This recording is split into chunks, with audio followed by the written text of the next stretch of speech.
有请来自东南亚赛区的 from the Southeast Asia region, VPE.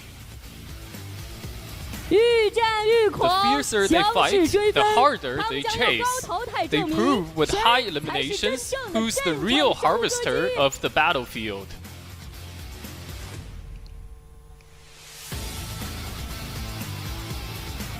Welcome.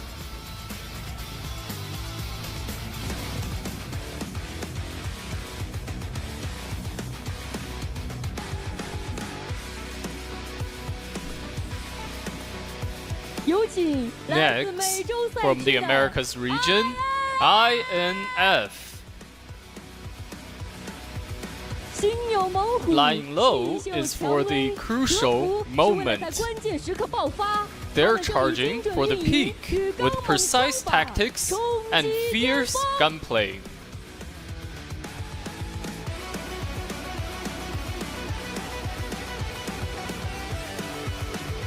Welcome.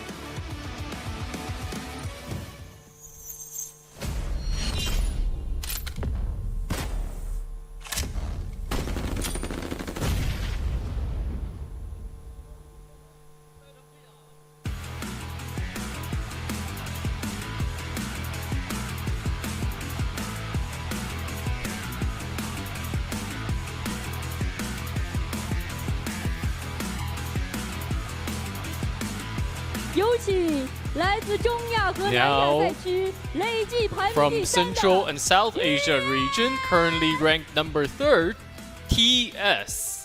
枪火开路 Gunfire 直冲 clears 上 the 位 path. 他们抓住 Charging 每一次机 upwards, 会 they seize 集 every 于直上 opportunity to rise higher.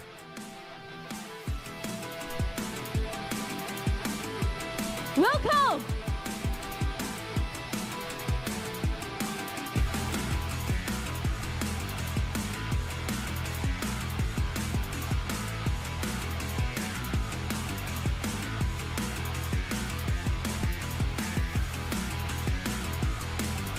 有请累计 Next, 排名第二 currently 的 ranked 2nd, BTR.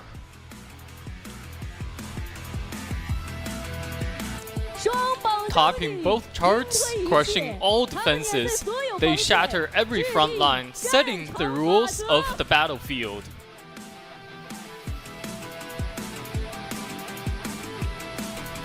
Welcome.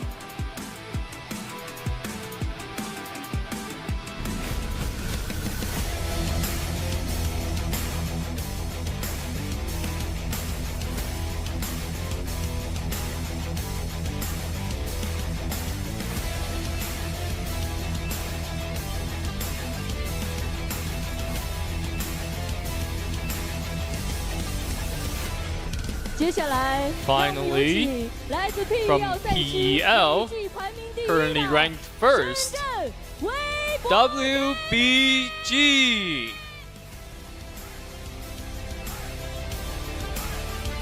两日霸榜 Dominating for 2 straight days, leading by a huge margin, the world will remember their names.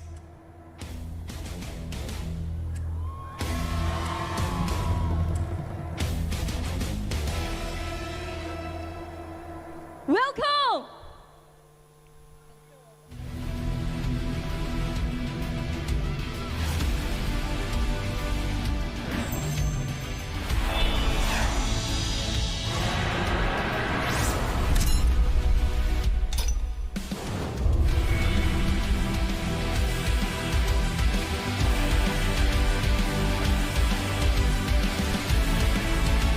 所有弹道的 The 终点 target of every bullet, the crystallization of all passion, the ultimate glory is now within reach.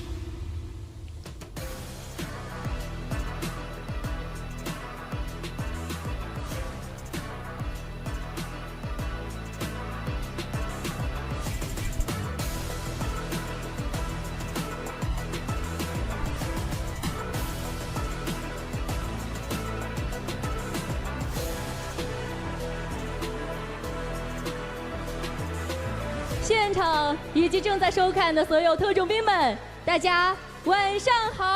Our viewers at home and at our venue, welcome again to the final day of the 2025 Hong Kong Invitational. I'm your host, Nicole. After 2 days of intense competition, a new battlefield landscape has emerged. We witnessed the reigning champions adapt their strategies and seen dark horse teams from various regions stun the stage. The flame of war has reached their peak, and gunfire will decide the final outcome. Will challengers reshape the order, or will the rulers defend their honor?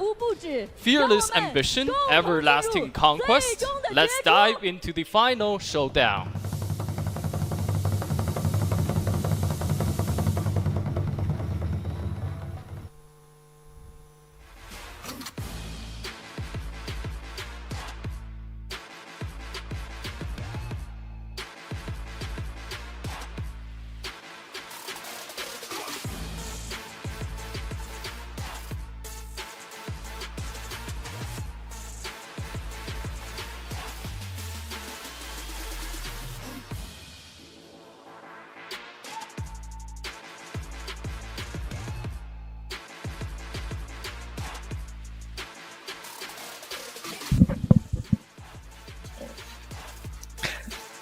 That's right. Good morning, good afternoon, and good evening to everyone worldwide as we finally begin the third and final day of the PUBG Mobile Hong Kong Invitational.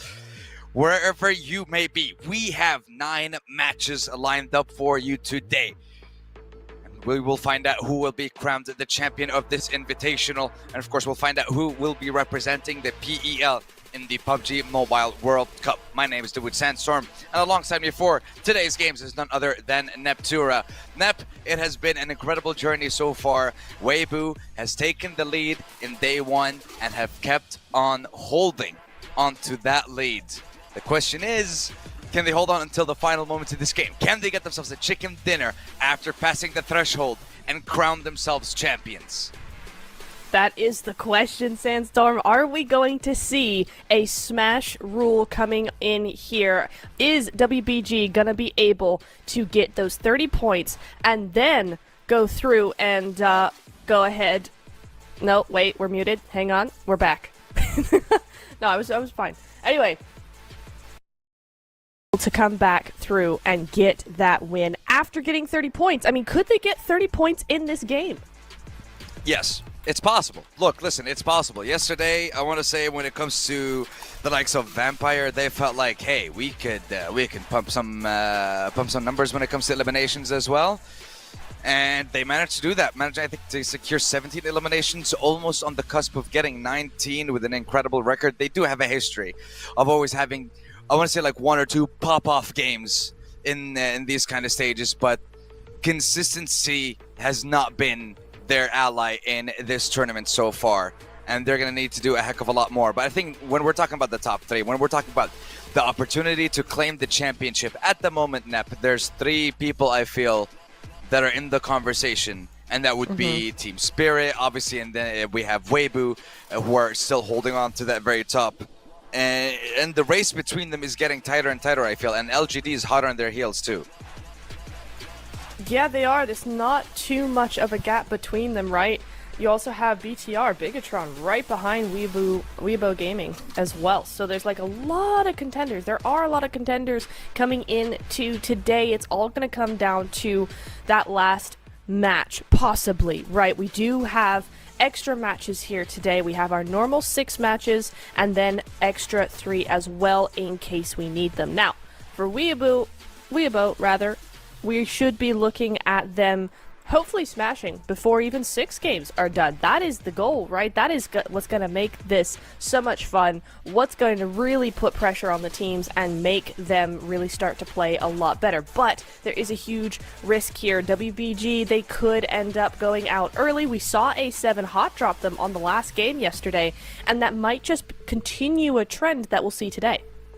Yeah, that's exactly what I wanted to bring up, is the fact that, yeah, with you coming into the final day of the competition and you being in the lead, you are going to have a target on your back and everyone's going to be gunning for you. We saw that in the final game with Alpha 7 just hot dropping Weibo, like you mentioned. But unfortunately, Team Spirit wasn't able to get a decent amount of points. Influence Rage wasn't able to capitalize on that and benefit from the early outing of Weibo in the last game, but Bigatron was the one that capitalized. They got themselves a chicken dinner in that last game, and especially with the fact that they managed to get 11 eliminations as well, stopping the Vampire in their tracks. And Vampires as well, just to kind of remind everyone as well, yesterday Vampires had 4 games, I believe. Well, 3 games actually, where they ended up in 15th, 14th, in 12th with barely any points, nothing to their name. Second half, they turned on. We saw them coming up in 7th with 5 eliminations, top 5 with 1, and then finally the second place with 17, which was quite a sensational game. And this right here, ladies and gentlemen, are the extra games. Now, keep in mind, all of today's games are, I mean, I want to say, technically, I want to say game 2 and onwards, or game 3 onwards, those are all extra. Because the tournament could actually, yes, those are actually optional. The first 3 games, the tournament can end in those first 3 games. If the likes of Weibo was able to get 30 points in the first game, or 15 in 1, 15 in 2, and then game 3, they get the chicken dinner, that's it, done. We don't even need games 4 to 9. No, exactly. I think that's really the big storyline coming through here. Everybody's wondering, are we going to get to game 3? Is that the only games we're going to be seeing today, or are we going to go all the way to match 21 now? We're here for the long haul. Whichever one it is, that's what we're here for. So we'll see how that goes. Will another team be able to surpass Weibo Gaming? I mean, we've seen it before. We've seen it several times now so far with this Smash rule, where the number 1 team sets the pace, gets all the points, but it's actually the second and third place teams that surpass them. That top place team just is unable to really compete in day number 3. We'll have to see, because it's really going to come down to this first game. I think we really are going to be setting the tone for today by this first game. If Weibo Gaming can come through, get a huge chicken dinner, they are set up for the Smash rule from game 2 onwards. That would be crazy. Now, more realistically, they're probably going to have a good game on this game, good game the first to Wrangle, and then we start seeing something maybe coming into that point threshold in game number 3. But, again, there is that risk of getting hot dropped. Weibo Gaming could absolutely get hot dropped by 2, maybe even 3 different teams. I mean, it's all possible. I agree. Very much so. It is entirely possible for multiple teams to drop, because at the end of the day, they all need the tournament to keep on going. They all need the games to keep on going to allow themselves an opportunity to maybe get a higher rank, get a higher prize, or of course, compete for that number 1 spot. But before we jump into our first game of the day, ladies and gentlemen, as you can see, of course, it is going to be on Sandhawk. The schedule and the map rotations are the same. And of course, when it comes to the extra maps, we had the schedule up, but we will remind you one more time. It is going to be Sandhawk, Erangel, Miramar, 1 of each map to make it fair. We're not prioritizing one map over the other. You know, everyone gets their fair share in the extra matches. But at this point, I would love to hear from the crowd. I'd love to hear from the viewers that we have. Who do you think is going to come out on top in game number 1? Who are you supporting in the PUBG Mobile Hong Kong Invitational? And also, I want to say a more specific one to the PEL fans out there that may be watching us on the English stream. Who would you like to see represent the PEL in the Esports World Cup? Because at the moment, there are some maths that need to be done to find out who's gonna, or who has a chance. But at the moment, it is quite clear that I want to say Thunder Talk should be going there without any issues, and I think number 2 should be Weibo, unless Thunder Talk end up in bottom 4 placements and LGD ends up second with Weibo winning. Then things change. I mean, It's so crazy how we're down to the last day and literally anything goes. It could go either which way. We've got a race for PMWC with the PEL teams. We've got a race for the tournament winner here. We've got a race for all the other teams trying to catch up to Weibo Gaming, coming on through and trying to get some stuff done here. I mean, there is quite a big gap. Bigatron in second place, 103 points so far. Weibo Gaming has 122, so there's a little bit of a gap there. Team Spirit, 95. Influence Rage, 90. Vampire Esports, 79. So there is a gap between 5th and 1st place. It's all going to come down to the next couple of games to see where we're going to be going with it, how close those gaps can really become, and then who is really going to take that trophy home, because I mean, it could be anybody's game. If they get close enough and then we have 3-4 teams in that point threshold, it's game over for us. It's going to be awesome. Well, this is one of the things that I think a lot of people are looking forward to seeing the Smash Roll one more time. And I do have to say, I saw the announcement. It's not a spoiler coming in 3, 2, 1. When it comes to the point system for Esports World Cup and the Smash Roll for the maybe people want to read the news on their own. But yeah, so when it comes to the point system for Esports World Cup, or rather the Smash Roll, when it comes to the Esports World Cup, we'll talk about that when we get to the Esports World Cup, because right now we are here at the Pmhi day number 3. And it is finally underway with our first game of the day, and a plane path heading from south of Camp Bravo all the way to Nakam. So that's not going to be, it's going to be a pretty okay plane path. And then again, with it being Sandhawk, it shouldn't be too much of a problem for these teams. But instantly, all eyes are going to be set onto Weibo Gaming in this first game. Will there be a hot drop? Do you even want to give them an opportunity to get close enough to that match point threshold in the first place? Well, so far, no one is hot dropping them. You can see them down to Camp Charlie, that side. They've got a big old split going on. Probably a really good idea, actually, to hold on to those wide splits on rotation, because even if you get hot dropped, you're going to lose 1, maybe 2 players at most. It's not going to be the entire squad. So that's actually a really good strategy coming into day number 3 when you are in the hot seat. So we'll see how that works out for them. In fact, a lot of teams doing that wide split through. You got DK onto the south side there with Docs, 2-2 split going that way. Vampires doing the same thing. Rejects have a massive split all on those vehicle spawns as well. So there's a lot of teams kind of splitting out, and this is where you might see start to see a couple of players moving off, and maybe you'll wanna, because this zone is rough. I mean, we're already at, what, 25% water in Zone 1? Yeah, this is what Sandhawk likes to do to us, and the fact that it's on the northern side as well. Let's see how that's going to impact the squads. And one of the teams I'm going to be looking towards, and specifically one of the players, is still going to be Federals from BTR. This man has joined, this legend has joined this tournament and surpassed quite a lot of people's expectations, I feel. And with the 5.3k damage that he has managed to secure, over 20 eliminations over the course of the past 2 days alone. I mean, he has almost a quarter of the team's points to his name only in eliminations. And God knows how many points he managed to secure as well just by surviving and being able to assist his team. Definitely loving the resurgence of BTR in 2025. It has been a long time coming for this organization. Now, oh boy, no, Tony K! Wait. Why no gun? Why no gun? Why no gun? Unfortunately, not the best situation He's gonna be the first player. in. 3 out of 3 Sandhawks. No, 3 out of 3 Sandhawks. Oh my God, Tony K is just—he's the sacrificial lamb of Sandhawk at the PUBG Mobile Hong Kong Invitational. As LGD know, they have to start really strong in this tournament, in this day, in this game. Secure as many limbs as possible. They already managed to get 2, but they will lose one of their members. First one's gonna go down. Fu next. Tian will fall, but Ling will be there for backup. LGD get taken out. Wait. Hold up. Wait. Vampire won the fight. They lose 2 members, but they take down LGD.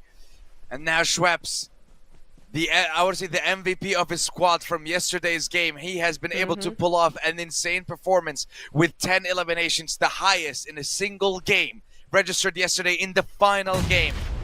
of the day, and we move instantly to Pmhi. Oh. Okay, this is revenge Oh. for him nading No. himself, and he turns it around, but he will go down. Effect.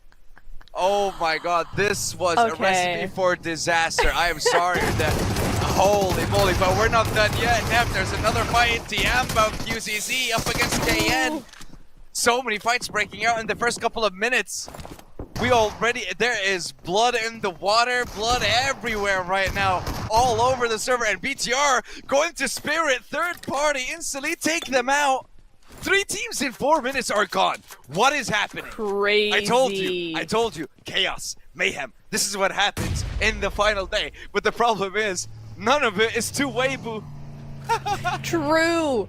I mean, that's so true. 2 teams out of the top 6 are already gone. Team Spirit, I'm going to call you out on that 1v3. Milu able to do some great work there. We didn't see it, but 1v3 is crazy work. Kitsune able to clutch it up and then get third party by BTR. Again, BTR, great timing on that. GG's.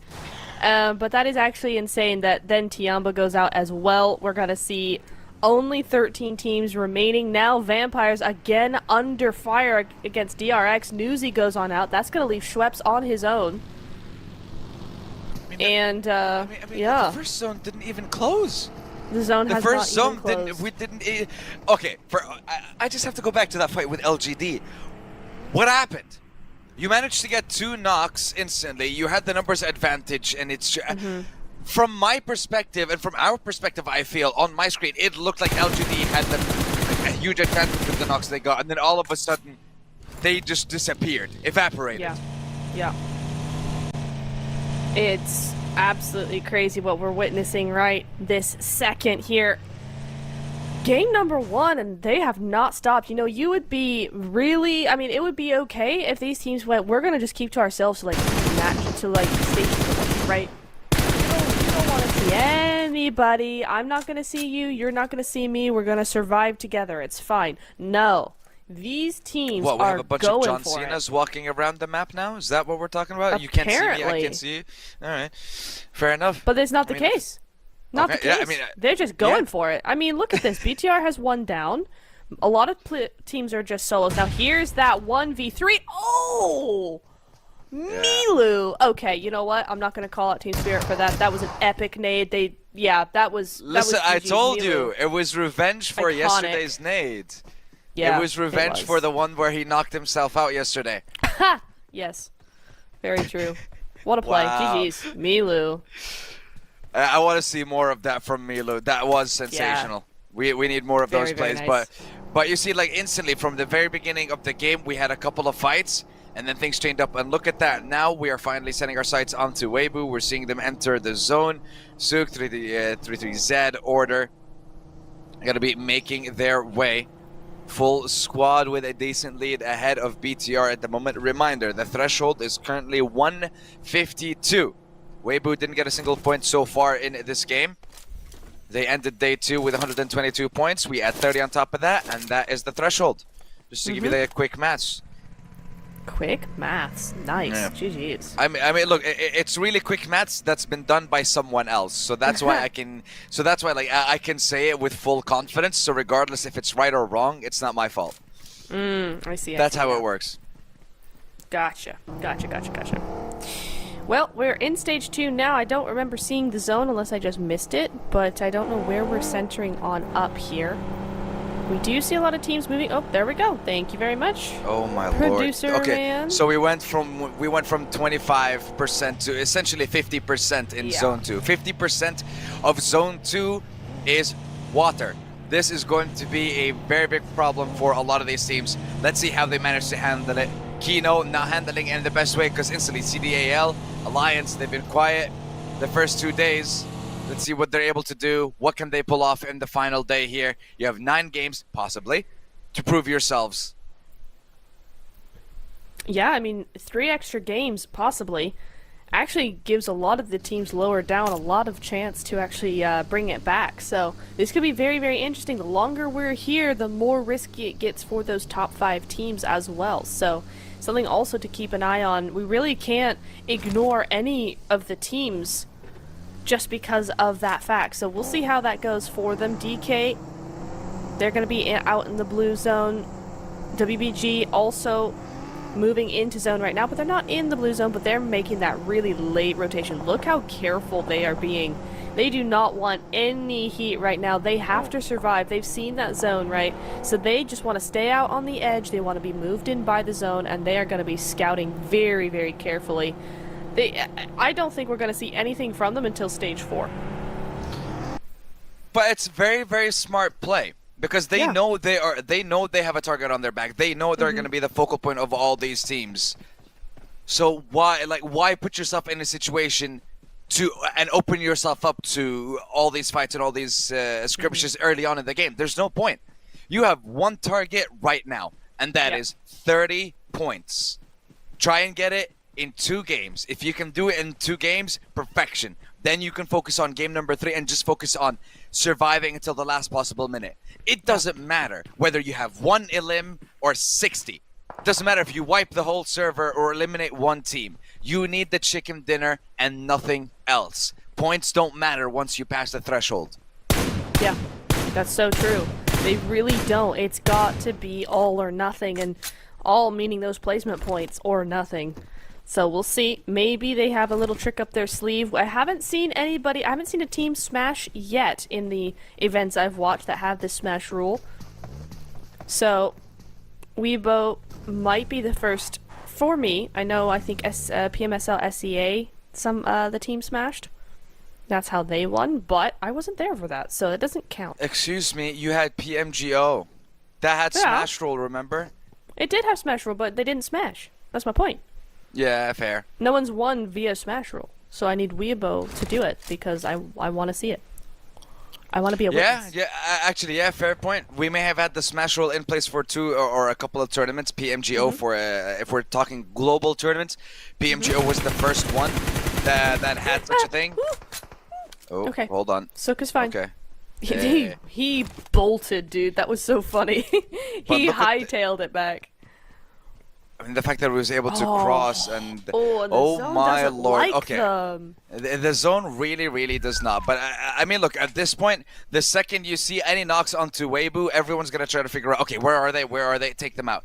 But Weibo say, all right, Influence Rage, you want to take the fight? You want to do this? Okay. Might be a little bit of a trade between the two of them. There's only a knock onto Lauren Zin. DRX will also suffer a little bit of damage, and the problem is Void Donkey are playing on the northern coastline, and the DRX are playing in the water on the northern side, so it's going to be very tough for them to be able to get into the zone, but hey, they're working towards maybe placement points mostly and swimming in the final seconds. Not sure. You're going to need a lot of points if you want to catch up, though. You sure are. It's not going to be an easy road as Carrillo takes out Noble, so DK and A7 are fighting, but the much more important fight is this one, Influence Rage and Weibo. 2-2 split for Weibo, 3-1 split for Influence Rage. Little boy off on a little bit of an off angle, could get a nice little headshot if he's given the chance, but Order with that nade is very careful of those angles. Is that going to hit anything? No, it's not. CD Alliance take out DK, so that's going to be them out in, what, 13th place? Yeah, there you go. A couple of elims up, but Sook has the explosive bow. He's got it equipped. He's ready to go with it. But will he be able to do any damage? See, he's not just a professional player, and that's what I love about him. He's a showman. He wants to entertain the people. He wants to entertain the viewers. It's like, yeah, I'm playing in a global invitational, but I'm still going to use the bow because I want to show what it's made of. I want to show what I'm made of with this button. Right now, 3-3Z, waiting with the snade. The flank of a lifetime for Influence Rage, but Diego saw him. Diego noticed him. Will be able to jump behind the rock. Will be able to get into cover. The DPS flick is not there. Lawrenson trying to follow up with the Smalley. Nade onto Diego. Massive damage. Still no knock. 3-3 peaks. Gets the knock onto Lawrenson. Follows up with the Molly onto Diego. Does it spread? No, BTR. But with a different angle. Third party coming in. And the fact that the third party is happening onto Influence Rage, and Federal setting his sights now onto Weibo as well. Will be able to finish him off. Snape securing the elimination. Weibo realizing this is a horrible position to be in. Maybe we don't want to take the fight. We want to get into the zone. They damaged a lot of the members of Influence Rage, but they have to get to the zone. They do indeed, and now BTR having some sort of answer as well means that they've got a lot of work ahead of them, right? I like the rotation that WBG did, but now Doc, you see Doc with his sights on order that 4 times coming in handy there, trying to get a little bit of sprays done, and the zone continues to hate this team. It will not go their way. It goes the way of Voin Donkey. It goes the way of Rejects, actually, as well. Both teams could really use these points. Rejects with 68 in 8th place. Voin Donkey much further down, but we have seen some really cool stuff from them. If you're WBG, if you're BTR, if somebody has to win and it's not you, you definitely want Voin Donkey to do this. Well, let's see if they do. And the thing is, right now, Influence Rage, they had a phenomenal day too, I want to say, getting themselves into the top 4. And again, remind everyone of how strong their skirmishing ability can be. They were able to wipe out 2 squads in a row in quick succession. And we saw that from the Brazilian lineups multiple times. Alpha 7 also showcased that ability against 2 squads, I believe, and they also managed to take care of a 3rd. In a few short moments. So regardless, if there's 2 players left, I think that, you know, Law is still capable of doing something. And now trying to bait, seeing if they can let, oh, one of our players is rotating. Beautiful from A-Chief to catch him out, but now Sook is gonna get caught off along with Order in this rotation. Will they be able to make it through? I think it's the second elimination feed gives any kind of info that, hey, this is Weibo Gaming making their way. Wow. Instantly, they will be focused. Sook gets knocked down, and H will be the last one alive. And his focus is, yep, get all those bandages, play for survival, and see how many placement points you can get. See how long you can stay relevant in this game. Because BTR are in a position to catch up. They have 4 players, they have eliminations, they have a position, and they have the will to dominate this game. Okay, we're going to be going to Game 9 the way that this is going. I mean, WBG have 2 I points. already agreed with this, yes. I made my piece. Yeah, they've made 2 points. They need 30. Sook goes down. It's just he alive. Are they going to do it? I don't know. They've got 2 more teams to go before they get any placement points, and even then it's 1. So for WBG, this is not the 30-point game that they were really looking for. But I have to give it to him, that zone really messed him up. Hold on. What year is this? What year is this? Is this 2020? Is this heel strat all over again in Sandhawk? Yo, they're doing it all over again. Yeah, you remember the heel strat in Sandhawk? Mm-hmm. Oh, no, HE decided, that's it.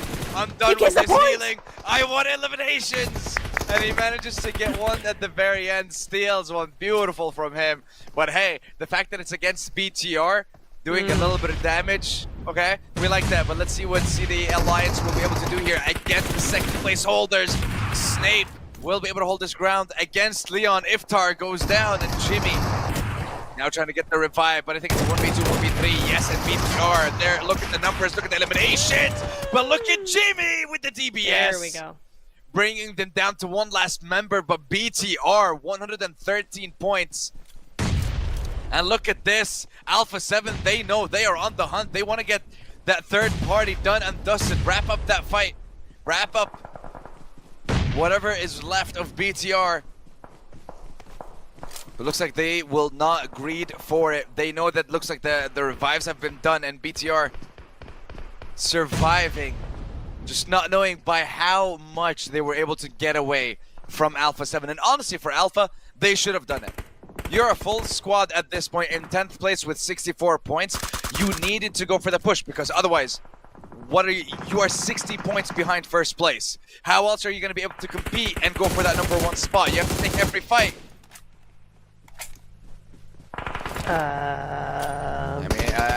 I'm eating my words right now. I'm eating my words right now because they're getting those eliminations from 10th to 9th. Okay, I'm seeing you, Alpha, focusing on Divine Donkey. Vexy, it's a full squad, dude. What are you gonna do? He's 1 HP. There goes a Molotov. And a dream. Backs him off. Oh, great Molly. He's gonna go down. There we go. Vexy gets taken out. No win for Voin Donkey in this game. We have our top 4 Rejects with a full squad, BTR with 3, Alpha 7 with a full squad, and Thundertalk somehow managing to stay alive as a duo underneath that bridge. I don't know for how much longer, swimming. but they are there. They have been swimming. They are chilling. They're relaxing right now, but Reject has also been, I want to say, relaxing in that compound, holding on and being able to collect quite a lot of information about the teams around them. Leaderboard 13th, 9th, 8th, 2nd. Those are the teams that remain with us now. And BTR have an opportunity to catch up to Weibo and basically be on equal footing in this game. If they manage to get a couple more eliminations, I think even with the placement points that they have right now, they will be getting very, very close to Weibo. Not on equal footing yet, though. But as long as they are making the progress, that's what matters. And the progress that Alpha 7 is making is very good, especially in the first game of the day for them. Remember, they had the first chicken dinner in day number 1 on Sandhawk map. And then it was, I want to say, just a performance that has just been going on a downtrend for a while. And now we're finally seeing the uptrend again. Aren't we just? Really nice to see from them. If you want to have a good day, starting off in game 1 with a win is a good way to do it. Yeah, we didn't really see that in day number 1 for them, but could we see it in day number 3? Rejects. Reggie getting taken out there, getting surprised by Thundertalk. So they do go out in 4th place, but I think there's a couple of elims there as well. It's a good result for them, better than we've seen kind of so far. And A7 gonna get crashed on by BTR Sandstorm. Here we go. Wait. This game's gonna end in 21 minutes. BTR are going for the push on Alpha 7. Nades are gonna be coming in here. Molly will be the first to actually land. Trying to see if they can bring them to Chris Mafioso stepping up with the DPS. Gets met with a nade to the face. Revo now forced to go back along with Squash. Mafioso just providing information at this point. Nades being thrown time and time again by Alpha 7. The question is, will Reject try to third party? Will Reject try to end this game now as well? Alpha 7 suffering loss after loss, knock after knock. It's going to be 2 versus 2 for the side of BTR as well. Reject still have 3 members. They should be making their way. And they are. Divine with the knockout to Satarlest. Federal's last member alive from the squad of BTR. Nox will be stolen away from Alpha 7. Precious points that they so desperately need in the dying moments of this first map. And now it's calm again. 3v2v1. Reject. After being stabbed in the back by Thundertalk Gaming, they thought that their chances of winning this game were gone, but now things have changed and Carrillo will not be able to survive the damage from that nade. It's all down to Revo. It's all down to Divine and Reject. What can they do? Apollo, Divine, Julo versus 2 players. But those 2 players are not just any players. You have the MVP of day 1 and 2 in Federals, but the zone proves too much and he will fall. He seals that last elim away from the likes of Reject, denying them their 9th elimination. But Revo now in this 1v3, hiding in the smoke with all the players outside the zone. They want to finish this game right now. We are not waiting for stage 8 to start closing. Revo, though, playing in the smoke, playing it right, taking down Chulo. 1v2 now. Will finish the elimination. And Reject, why are they so hesitant? You have the number advantage. You should be able to get in and take this fight. And finally they do. Divine secures it. Reject get the first chicken dinner of the day. Well played from them. What a game! I mean, yes, they got zone blessed a little bit, right? They had that compound for a good long while. It was center zone for a good long while, but it's the game they needed. They took that zone bless and they ran with it, and they got a decent amount of points. They kept everybody away. They pushed when they needed to. Really, really good game from Rejects. A little bit, teetery at the very end there with Revo able to take out one of their players, but they got the job done. That is what we needed to see from them. I mean, where were they before this game? It was 8th place, right? That's not really what we were expecting to see from this team. So a good, decent win here is going to be about 20 points, puts them right back into the running, there we go, for that Smash rule. We're all waiting to see the Smash rule come into play. I mean, it's been in play for a couple of turns like we mentioned, but we actually want to see a team get that chicken dinner and be crowned champions once they pass this threshold. But I have to say, loving the consistency that we've been seeing from Reject over the past, I want to say, year or so. From when they won PMGO last year and still being able to compete at the highest level when it comes to PMGC last year and the year before. So hoping to consistently see more of this lineup, more of this organization on the international stage. And don't worry, we will be able to run down some stats. Want to see how much damage when it comes to our top 4, how many limbs when it comes to our top 4. Because BTR, they're still on the hunt for that, and they did get closer to Weibo. Question is, just how close did they get after that first game? I mean, that's the question. I saw on the leaderboard, on the automatic leaderboard in-game, that BTR ended with 122 points, that Weibo got 125, I think, so Bigatron seemed to have jumped up right behind Weibo. I'm gonna have to wait for confirmation of that, but we could be looking at all of a sudden Bigatron contending WBG in a huge way.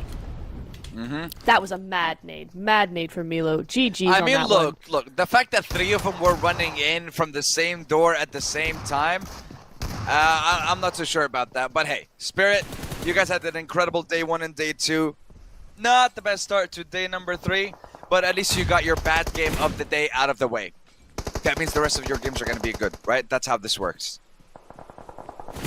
I mean, hopefully. That would be nice. We'll have to see how that goes. Karma. Yeah. I'm surprised by WBG there that they just went straight into BTR. I'm not sure what that was about, but sure. Desperate times call from desperate measures, I suppose. Federals, again, able to do so much work with his team. Remember, I mean, look at the Elim count. 10 Elims on the board, and that wasn't even before they were done. So, a lot of Elims going here. I love seeing the step up from BTR. They have been showing us again and again how good of a team they can be under pressure. And this is no exception. I mean, look at those nades coming through from Federals. Huge, huge stuff. But of course, the win is going to go to Rejects. 9 eliminations, 1,800 damage, 19 total points. I mean, you look at 19 total points. Remember, they were with 66 points before this game. 19 points puts them right back into top 5. And that's exactly what they are looking for. Remain in that top 5. Remain close to that threshold and get even closer and closer. And those 19 points are definitely going to help them achieve exactly that. But still, the road is a very long one when it comes to getting to Weibo and then passing them and then getting to the threshold. It's not going to be easy, but we know that these are some of the best players in the world present right now in this invitational. They have been invited to this tournament for a reason. And now is their chance to prove exactly why they are here. Reject have done it time and time again. Weibo have done it time and time again. They're fighting for being crowned champions of this tournament. They're fighting for an opportunity to continue into the Esports World Cup as well within the next couple of weeks. Now finally, let's have a look at the match ranking. Influence Rage, Team Spirit. Not a good amount of points, but look at that. BTR with 14 elims, Neptura. That is insane. That is huge. They tie for points with the winners of the game, but your MVP, of course, is going to be Divine. 5 elims. A big step up coming in from him. 32% team contribution. So, yeah, a really, really good show from Rejects. They did a great job on this Sandhawk. Can they do a back-to-back? Can they pull it off in game number 2? We will just have to see. We will have to see indeed. Decent amount of damage, stealing a couple of eliminations. I see you, Divine. I see you. It's fine. A lot of people do that. We've noticed that happen in the games yesterday, especially with Schweppes, I believe, from Vampire, with those 17 eliminations. But they have to repeat that quite a few times.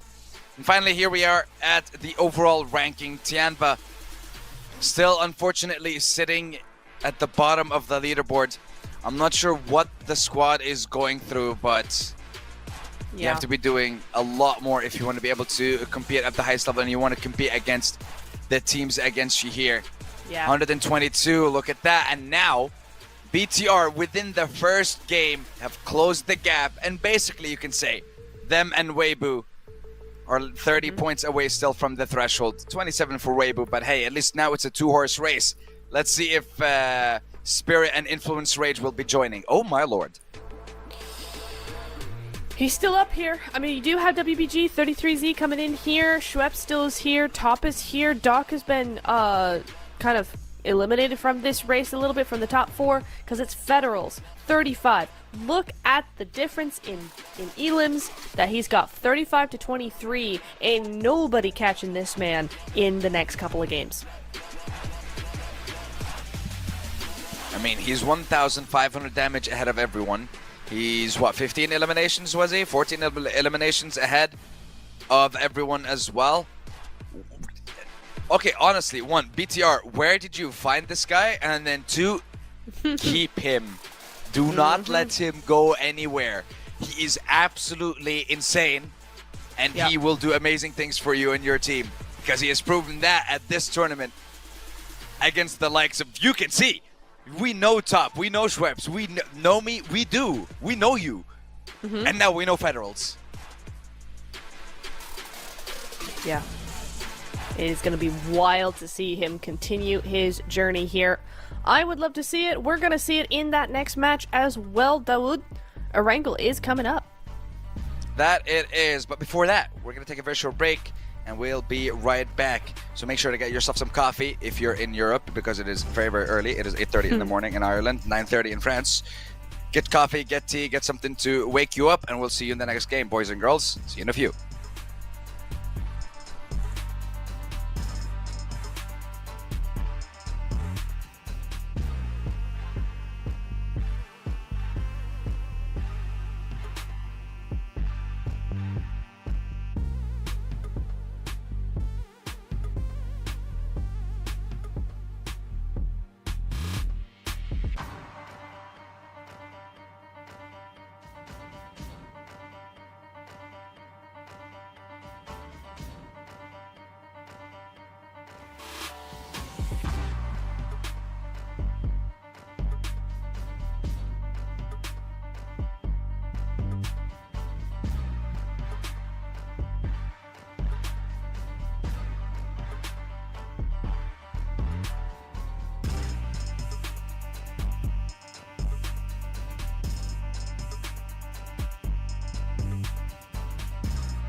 Ladies and gentlemen, we are done with our Sandhawk for the day. But if we reach these extra matches, we will have another one. But for now, we have 3 Erangels lined up for you in a row. And the map has seemed to decided, hey, let's have a centralized plane path to start off our first one. And I couldn't be happier with it. Almost splitting the map right down the middle from the southern side of the Sosnovka military base all the way towards Severny in the northernmost point of our lovely map. Once again, the question will be asked. Will we see a chicken dinner for Weibo? Or will BTR continue their relentless pursuit and the hunt for that #1 spot? As throughout the first game, they managed to catch up to that 122 mark that Weibo has set and only stand 3 points behind them in the overall leaderboards. So let's see how this game #2 breaks out and where the teams drop. And will Weibo be changing their playstyle? Because Nep, we have noticed that yesterday, or rather in the first game, not yesterday, we have noticed in the first game that they have been playing a little bit different. They've been playing a little bit more reserved, it seems, in the first couple of minutes. I want to see if that's going to impact them in the rest of the games and if that's going to change how many points they actually get. Because that's just one thing I'm very curious about, especially with a team that's in first place with a Smash rule in play. I mean, once again, they're off on their own, right? No one has hot dropped them yet. But we will continue on and see how this is going to work out for them. We will indeed. We're gonna have to see. I mean, they're on their own at the moment, but can they continue to be left alone? That is the question. The zone once again goes against them, goes away from them. A7 running around in one vehicle, just trying to get that spot going. Get out of there quickly. No, A7, come on. Don't target them. You don't have the ammo. You don't have anything. Go back. Go away. Shoot.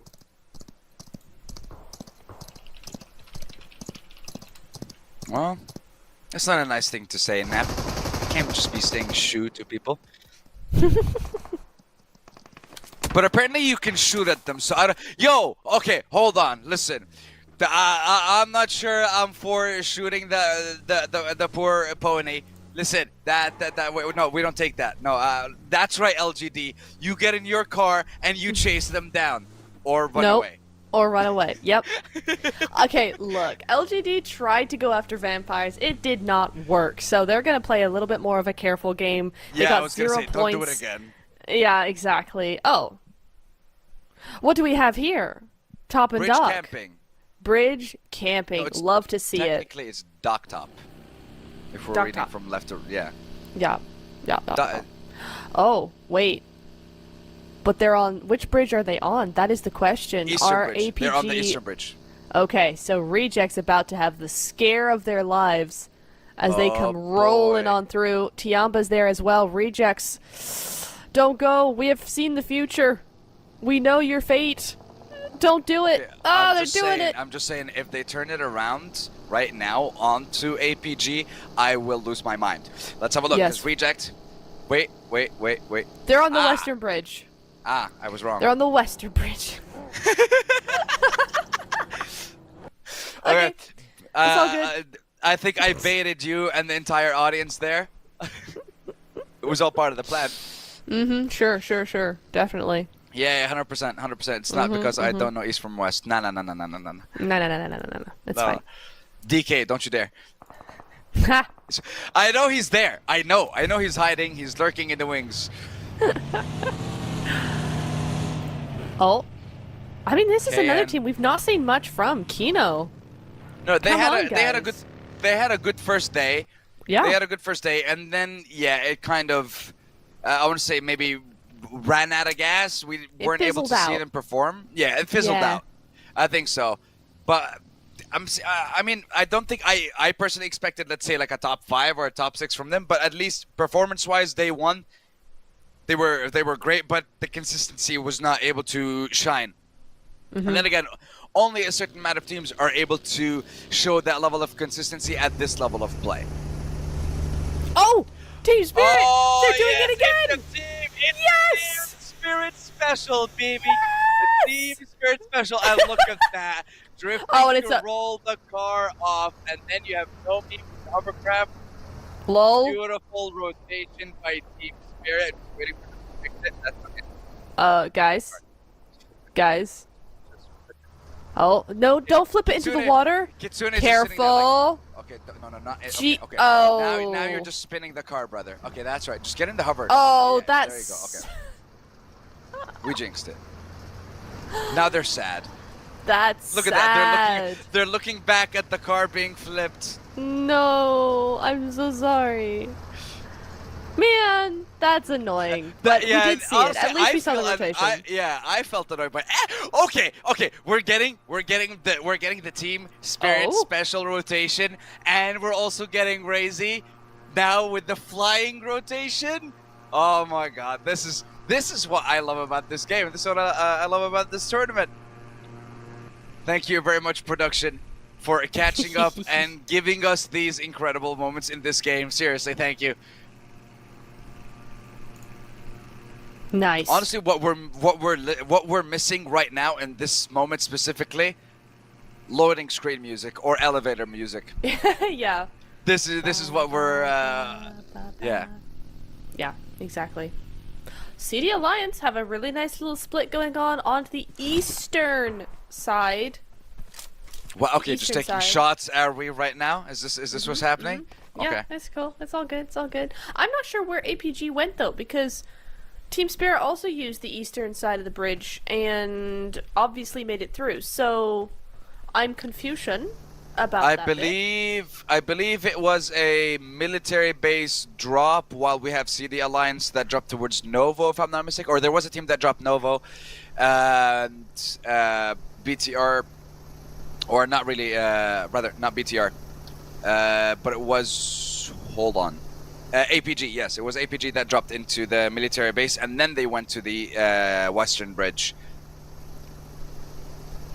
Yeah, but they must have regrouped. They must have regrouped. Yeah, because the zone was focused towards the likes of Fairy Pier and stuff like that as well. So they wanted to, I guess, gamble with the 50-50, depending on whether it goes to the mainland or if it goes to the military base islands. BTR with the scenic rotation. I like it. Yeah, just, catching some waves. It's fun. But they're going to go up onto the beach. Boom. There we go. Right behind their teammate on that, on the, no, it's not a hovercraft. What is it? Glider. Glider. There we go, the glider. Yep. So now I we're don't know gonna what see kind of zone. hovercrafts you've been seeing. Yeah, I but know, that is right? definitely not a hovercraft. It's not one. It isn't one. You're right.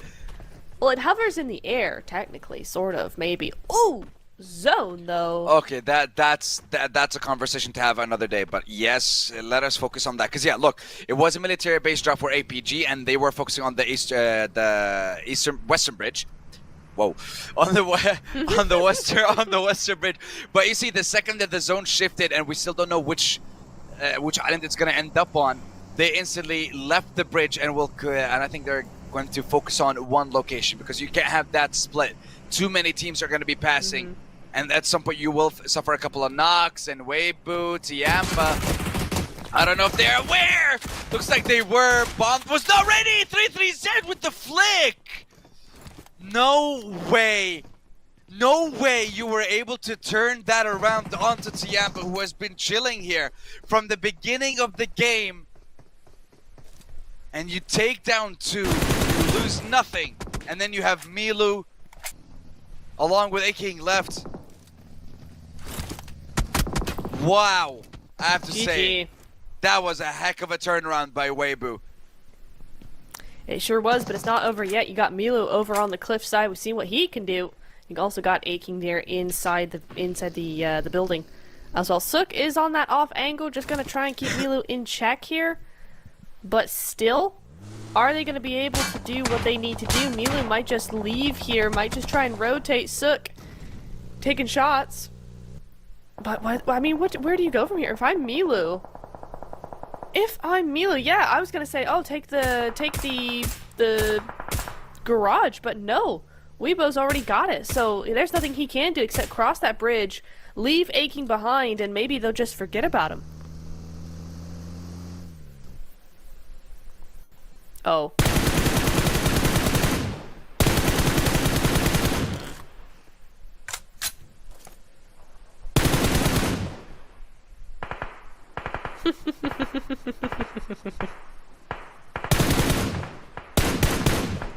Yep.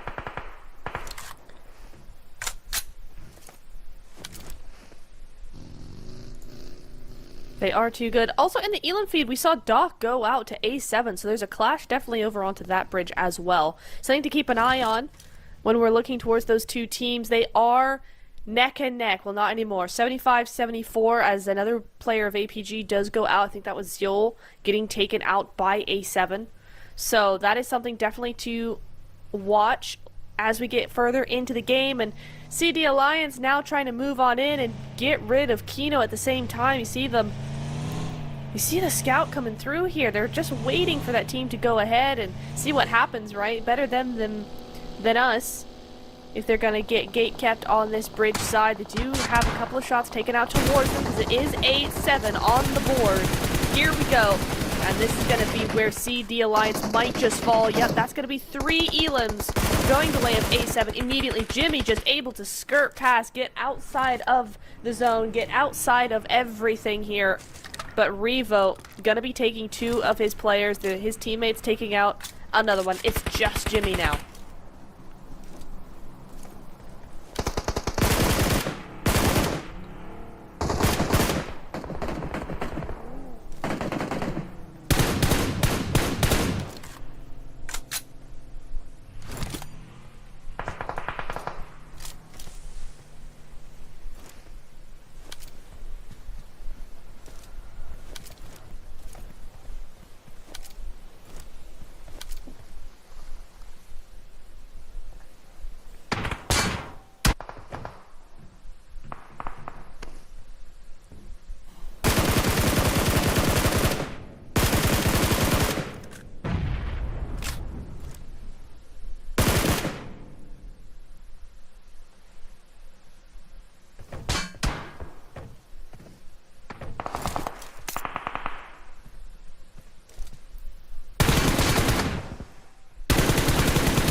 Seven already?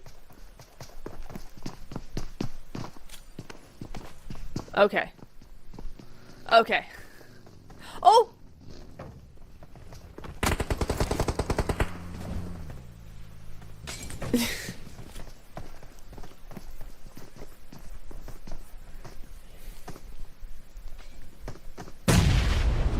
Three nades.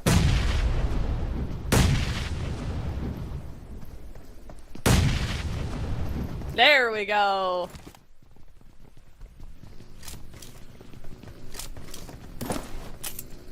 Nicely played.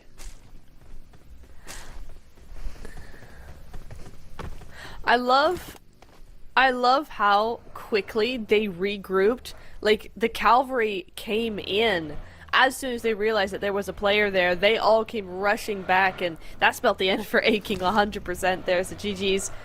Thunder Talk Gaming over on the island. They're looking up against, I believe that's gonna be, is that DK potentially? Yeah. LGD though over onto the bridge. LGD and KN. Void Donkey as well. Yeah. Yeah. Oh.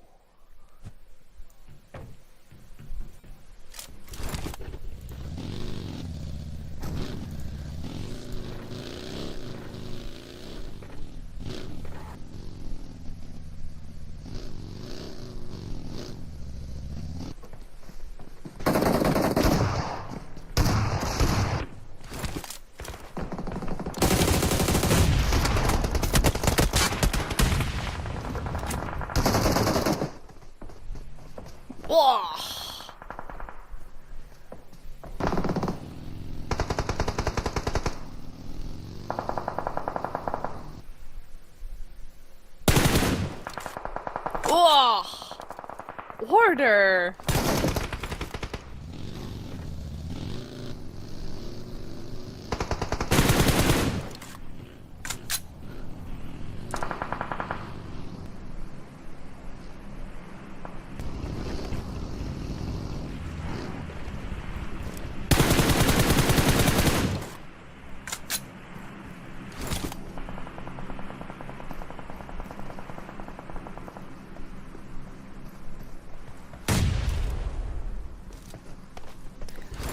I love how that last match has made WBG so angry. I mean, yes, they've lost 2 at the moment, but 6 elims on the board. It's a much better game than they had previously, and with BTR out of the equation, they're able to just really step up, get the job done, get that gap back. And remember, the Smash point threshold is 152, so WBG getting closer and closer to that point. Team Spirit as well, at 100 points. They still need 52 to go. Can they do it realistically? It's going to be hard, but we do have 9 matches available. It is still possible. So we'll see how that goes. Nice nade, going to tickle a little bit of the damage off of Order. But right now, Order just really needs to regroup, get back to his team. But he wants this elim. He's looking for it. Be careful, Order.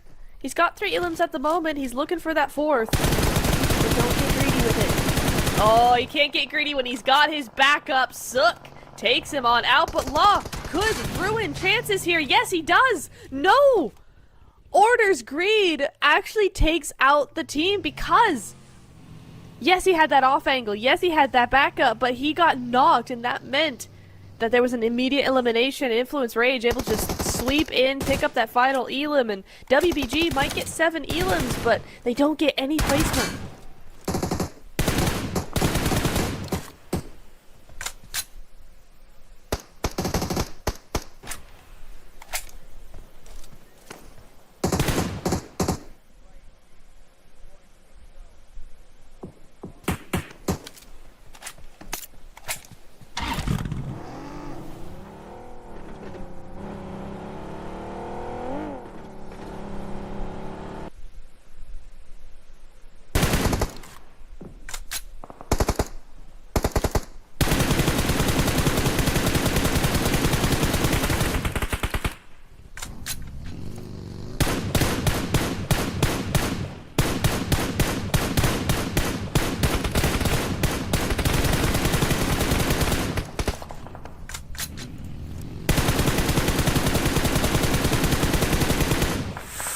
Ling trying so very hard to stay alive, but he might not be around for very much longer. The zone does center up. There's still water involved, so Void Donkey actually out in the water are able to hold on to maybe a few more placements before they go out. A7 though, the big focus is going to be on them right now. A7 and Team Spirit as well. Center zone, looking very happy. The rest of them are all on the edge, and if either of those teams can just hold on to their position and keep teams from coming into them, then they should be looking very, very good for this match.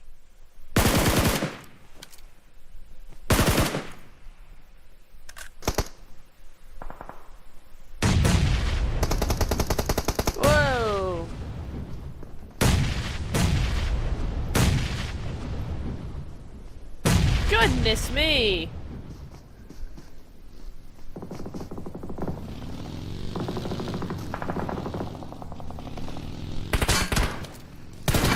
Wow. What? How?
So nice. So good. Great to see. Coming in that the competition is still so hot. You got that 3rd to 9th place all within 30 points of each other, and you're starting to see everybody really trying to gun for those points. Awesome stuff coming in from them. Rejects now under fire. Pushed out to the edge there. They got a couple of players. They're trying to get this revive onto Divine. That nade is not gonna do. Wait, yes it is. Yes it is. It forces the. Wait, hang on. Sorry. It forces the stop on the revive. Gets Divine gone. The vehicle keeps moving in. Duello has no option but to go out there. A crazy set of nades. 14 eliminations is insane from A7. Where was this team in the first 2 days? I mean, generally we see them do this a lot earlier and then not do anything the third day, but it's the opposite effect now. They're in here. They know what they need to do. Potato is pushed back out into the water, but it's not going to matter. Potato does go on down. That's going to be Voin Donkey taken out of here. Now we've got this big fight. TT.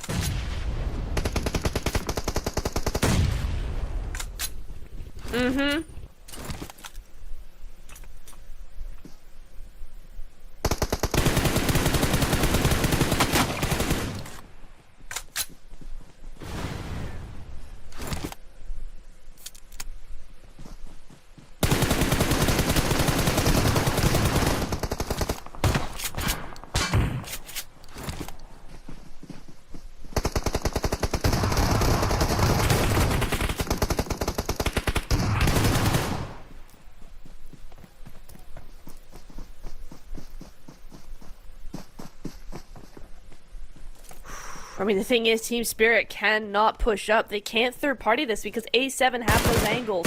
The minute Team Spirit move out of that compound, it is game over for them. So they've got to hold tight. They've got to sit still and wait here. And that's going to be Influence Rage taken out. Thunder Talk is here for their second top 4 placement back-to-back here today so far. That's got to feel really good. Full squad on the board here. In fact, 2 of the 4 teams are full squads. You got A7 and Thunder Talk. Team Spirit, Kitsune was taken out early, and APG just down to 2 as we saw. But A7 have the control of the zone. They have control of the terrain here. Surely they see APG. No, they don't. Squash clearing that side.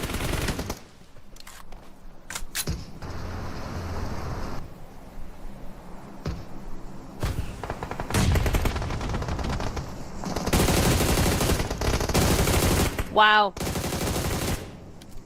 Whoa!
Final moments in this game now. Alpha 7 versus Thunder Talk Gaming in a 4v1 situation with a record-setting performance by Alpha 7. 20 elims, Neptura. That's insane. That is actually crazy. We'll see so much more from them, especially because Carrillo, they know it's a 4v1. They're going to clean that up in style. 8-7. Gonna be coming in here with their second win of the tournament, first win of the day. Is there gonna be more? Because that was a dominating performance. Domination is the name of the game for Alpha 7. 21 eliminations. This squad entered day 2 in 11th place or 10th place with 58 points. 58 points in day 1 and day 2. And all of a sudden now they jump from 11th to top 4. 31 points in game number 2. and a solid 15 in game number 1. So you're telling me that throughout 2 games, they got 48 points. 10 points less than day 1 and 2 combined. That is a heck of a turnaround for the Brazilians. An insane performance, and a reminder as to why this team was crowned champions in PUBG Mobile World Cup. Why are they constantly remind us that they are one of the best teams in the world? This game right here is an example that at any given moment they can just flip a switch and pull off something like that, and that you can never count them out. 100%. It's going to be something we might just see for the rest of the day. You're right, those points, that point jump has been astounding. Alpha 7 were in 11th place before today, and now they've just jumped up so many placements. They've put themselves right back into the running here for possibly the Smash Point. We have a lot of games to go. We could definitely see it from them. We'll just have to see. We'll have to see right now. That is just a huge game coming in from them. We need to see a little bit more. We need that trajectory to come through. Can you imagine, Sandstorm, if it actually was just them all day and they came out and won the whole thing? That would be actually insane. If anybody could do it, it's them. I mean, after a game like that, we can't really count them out. And time again, we go over the maths and we think about what are the possibilities, how is something like that going to happen, how can a team jump from 58 to that high? But no, it's absolutely phenomenal from Alpha 7 to be able to get all those eliminations. Literally a third of the server has been taken out by one team. A third of the lobby by one squad. That's just crazy math, crazy work from Alpha 7. And again, goes to show what the Brazilians are capable of when it comes to the international stage. You'll love to see it from the squad. And now they are, I mean, they were 60 points away from first place. Now they are 60 points away from the threshold. They were 90. I mean, still, it's a long road. We said this. It's not over yet. But after a game like that, it just goes to show it's very possible. It is for it to be done. You just have to put your mind to it and get the work done, and that's what Alpha's doing.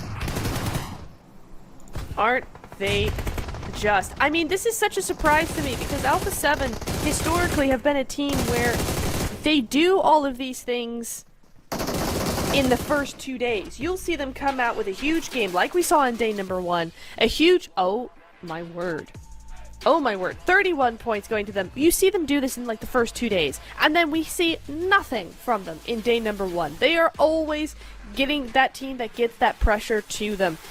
This game is absolutely very different. This tournament, this weekend, second place in game number 1, first place with 31 points on the board in game number 2. It goes to show you, Sandstorm, 30 points is achievable. WBG, where are you? I mean, look, they're still here. They got themselves 7 points, and a reminder, the only thing that matters is getting enough points to pass that threshold and then get a chicken dinner. So Alpha 7, from Weibu's perspective, you can set all the records that you want, but our consistency in day 1 and 2 put us in the situation that we are in. But Revo put himself in a situation where he is the MVP with holy what? 15 damage shy of 2,000. Wow. 15 damage shy of 2,000 in one match. 9 eliminations. He may not have gotten most eliminations in one game, in one map, but he certainly has most damage in this one map. And now you can see 4 teams cross the 100-point threshold. And Alpha 7 now showing us they are in it to win it too. 5 teams from 4 different regions in the top 4 now. Insane coming through from all of these teams. We have so many teams now on the top of that leaderboard. Over 100 points, gunning for that 152-point Smash threshold. We love to see it. This is going to be a spicy few games, and you see Revo soaring into number 3 out of our top 4 elims. Yes, Federals is still going to be number 1, and actually not going to see any representative from A7 in the top 4 damage just yet, but certainly in terms of elims, they are right there. That they are.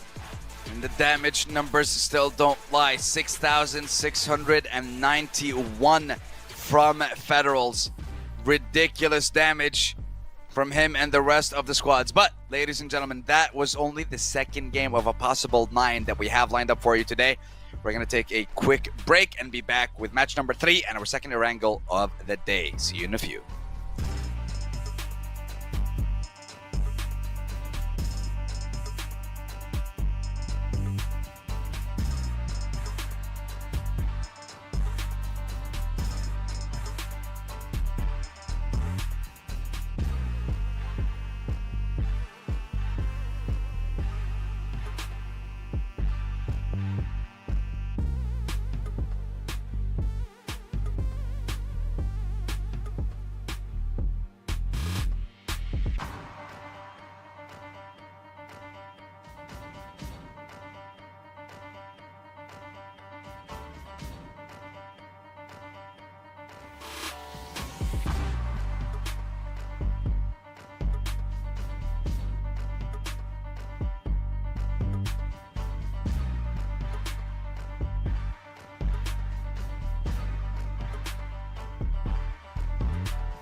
We are back at it again, boys and girls, coming to you live from an undisclosed location to bring you all the hype and all the action for the PUBG Mobile Hong Kong Invitational. I'm still Sandstorm, she's still Neptura, and we are both still here. And 4 teams are now in the 100+ threshold, but they're not in the smash threshold just yet. Another playing path that's very similar to game number 2's, just from the opposite direction this time around. The question is, will we see a zone very similar to the previous one too? Honestly, the way the games have been going, we might just see that. We might just see something exactly like that, where it continues to go away from everybody who's in the running right now. It goes straight down to the other teams, perhaps. We'll have to see. But so far, no hot drops going to be happening to the teams on the top of the leaderboard. WBG left alone. A7 wanting to be left alone, but LGD is a little bit close. The zone is going to be kinder for now. We'll have to wait until zone 2 and 3. But for now, it's going to be centering on up a little bit. Still got a little bit of that island in play. But honestly, this is a very fair zone for all teams. Based on where they all land, you know, you got APG and ThunderTalk, you got them able to have a little bit of zone, a little bit of space, means just a little bit more time to figure out what they want to do. Really, Void and Donkey up in the north side should have a fairly easy rotation in, shouldn't be too much of a problem. But we will see how that all shapes up later on. LGD going to be moving to the south side, down to Crates, down to South Georgia Pole. A7 have the north. So we'll have to see where they end up going there. But so far, so good.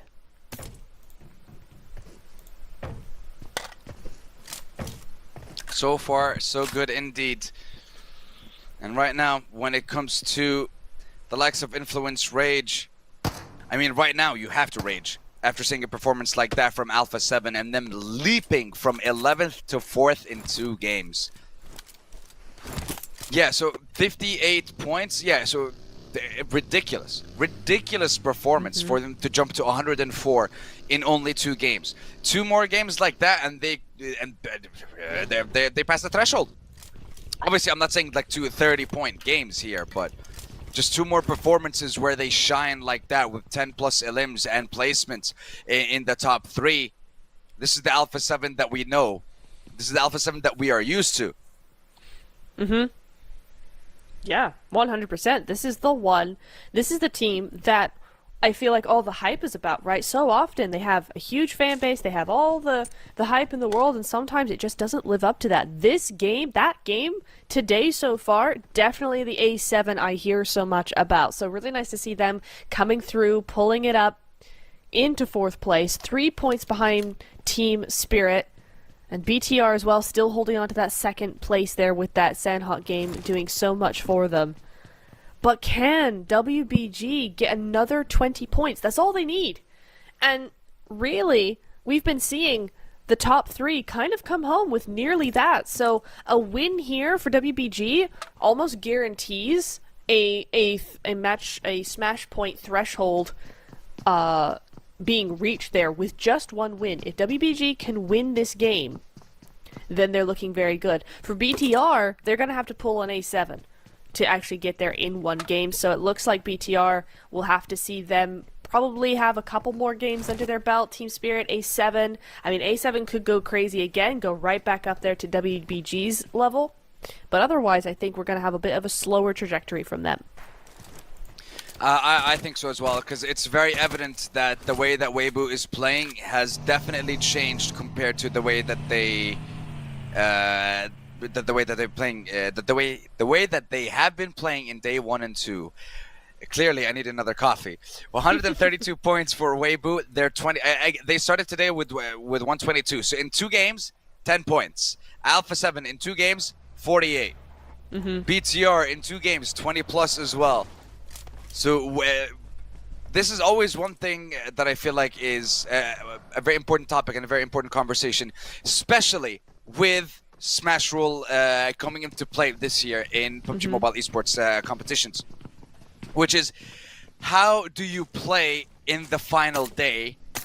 Because usually it's like, okay, we have 6 games per day, 3 games for a final, 3 games for, or 3 days for a final, 6 games.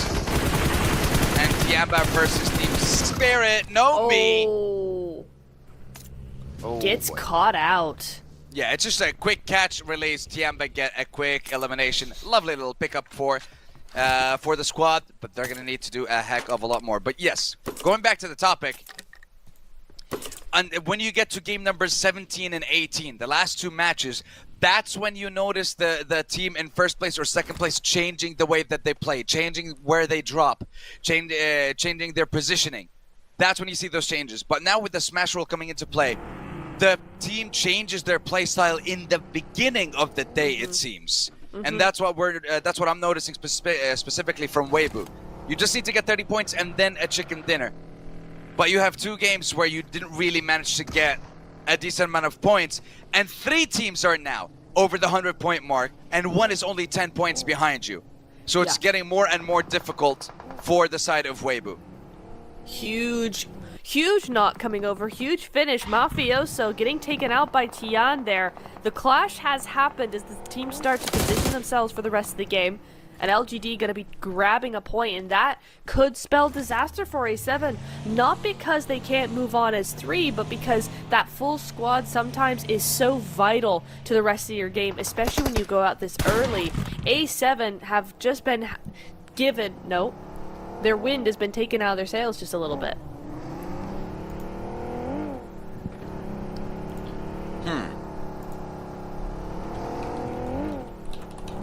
Yeah, losing that 1 player is definitely going to impact them 100% after that.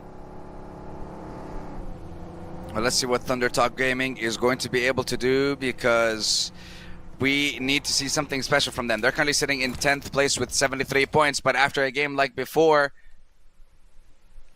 I mean, anyone can surprise us with any kind of performance, to be honest. They really could. I just want to get into it, man. I just want to get into the action. These guys, they're taking too long. We've been spoiled the last 2 days, right? I not just spoiled. That, but like even the first 2 games, I mean, hell, Sandhawk was on fire from minute 1. We lost 4 squads in 3 minutes. Yeah, and now we've just lost wait 2 until players. Miramar. Wait until Miramar. Ooh. It's gonna be even worse for you. Oh, come on, guys. Come on, give us some action. But yeah, I mean, it makes sense that they're playing this super cautiously. I don't feel like WBG are playing that differently to how they've been playing the last 2 days. However, for me, they're playing a little bit too passively. It feels like they're kind of running a little bit. They don't really want to step on any toes, but what's the problem with that is it's one of those things where if you're a little too passive, you're not going to be able to do much at all. You're going to get run down by a lot of teams in Kitsune. Oh, no. Now the next default, Tiamba, able to pick up both those eliminations.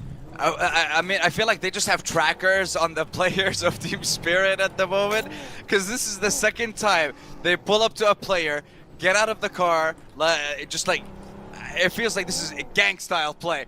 4 of them get out of the car, eliminate 1 person, get back in the car, find the next one. It's like this is a hit squad, just taking names off a list. Yeah. Oh, and might just find another team in the midst. QZZ getting a little bit surprised by them there. But, yeah, they'll be alright. Reefus scouting out on that hovercraft, able to do something that is kind of heroic, actually. Getting over to the top of, across the bridge, across the water, without anybody being there. I'm so surprised that CD Alliance have moved out of there so quickly. Yep. They had to, especially with the way that zone is shifting. Now we are shifting our sights once again to the likes of Thunder Talk and Tiamba. AJ trying to see if he can just get Seating to heal up and then maybe move away. But they do have the advantage in one of the knocks onto Tiamba. Tiamba, what is the decision? What is the call? Will you be able to get out alive?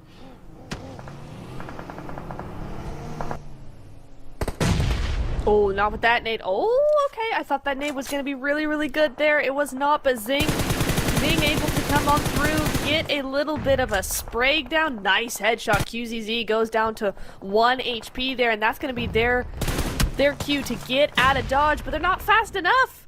Aching. Nope. QZZ going on down. King takes him on out. That's going to be the first knock on the board for Tiamba. 1 elim, 1 knock so far. Can ThunderTalk actually bring this back and get some points? Because for ThunderTalk, yes, they need those points. They're in that top 10 at the moment, but there's still too many teams close by. They need to gain some momentum today to get that gap a little bit bigger. That they do.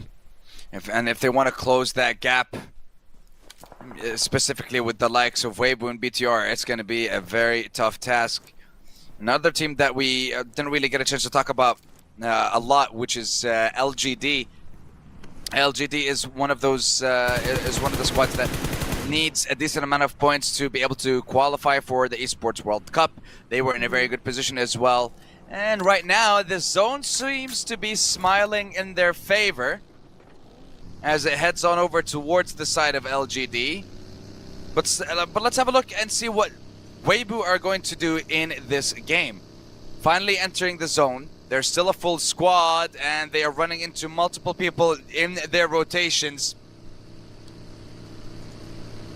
Boy. Especially with the fact that it's 4 solos in four different cars. Kinotrope, they have 2 people in the car, so technically they can try and fight, but 33Z completely ignoring them. KN thought about pulling up to the ditch and holding up there, and Weibo made the decision to go just that little bit further, and they will enter into one of the houses and be able to hold their ground, but I think they might be just a little bit split. They will be split, and it may not be the best one either, because it's a 4v2. A split 4v2 on 2 sides, so maybe Weibo can do something. 3 teams here, 4 teams, Rejects, APG, BTR, CD Alliance, all running around in between each other. Snake running, trying to get out of here. Top as well, as Federals spraying him down. There are many, many teams on the southeast side of zone, and Razy's going to be the first of all. Rejects picks him up. Duello going to be able to spray him down there. Nice little headshot coming on through. You got to be careful. You can't get too tunnel visioned on that 1 knock. There's a lot of other players around you. And CD Alliance now finding fault with Vampire as well. So there's so many teams on this side of the zone. This is very, very open as well. At least they all have those vehicles. A7 now joining the mix over on this side. As Satarlist is just going to be holed up in a shack, ready and waiting. But WBG, they are also ready and waiting. They're in chopsticks right now. Just holding down. What are you doing? That's an explosive nade onto your teammate, but sure. Cool. Weibo. Oh, here we go. That's his teammate. What everyone... Yeah. What is he doing? Maybe he attached like a syringe or something for him to use to heal himself up, and they just shot it towards him. Instead of just throwing it with your hand, yeah, just like attach it to arrow, shoot arrow. Sure. Just make sure you don't. Yeah, just make sure you don't shoot the arrow at your teammate. Federals. Rarely do we see him getting knocked down, especially this early on. BTR, not a game you want to be taken out early in. Satarlest. He may have gotten a knock or 2 onto APG, but he will not be able to secure the elimination. Federals secured, it seems. This is going to be... I think it's a tough loss as well for BTR, for them to come out of this game with no points. Yeah, and they will be eliminated, and that just gives an opportunity to Alpha, to Influence, to Team Spirit, all to catch up to Weibo, or maybe Weibo to just start getting away with a lead here. I mean, they still are up as full squad. Don't want to jinx it this early, but it is the fact that is on the board right now. APG, we're on board with them. They're just down to 2. But I will say most of our teams are still full squads, right? Team Spirit and A7 have lost 1 each. APG is a duo, and CD Alliance is a solo. But other than that, or Tiamba has 3 as well, but other than that, everybody is a full squad right now, which means this is a very Very nice nade. That means Tiamba's out. We are back up to mostly full squads here. Brilliant nade from Rifus, and that's going to be 5 eliminations for him. Ridiculous. And just to put it into perspective, we've lost 2 squads so far. He himself has 5 eliminations to his name. We'll get back to that topic later as LGD and Alpha 7 face off. Carrillo is already knocked down. LGD, they lost Lings and Alfu, I believe, or rather they're on blinking health bars. But Ling is the one that's getting revived. Carrillo might burn to a crisp, and he does. The point will go over to Tian of LGD. Revo now trying to fall back because it looks like Alpha 7 are on the back foot with only 1 member left alive in LGD. Did mention the zone favored them earlier on, and now they're trying to push that advantage and gain something out of it. Nade on the door as Revo exits. No knock just yet. Revo trying to run away and see if he can play survival, at least and get some placement points so that Alpha doesn't lose the momentum that they gained over the past 2 games. But would you look at that, another team, another challenger approaches, and this time it's going to be Vampire.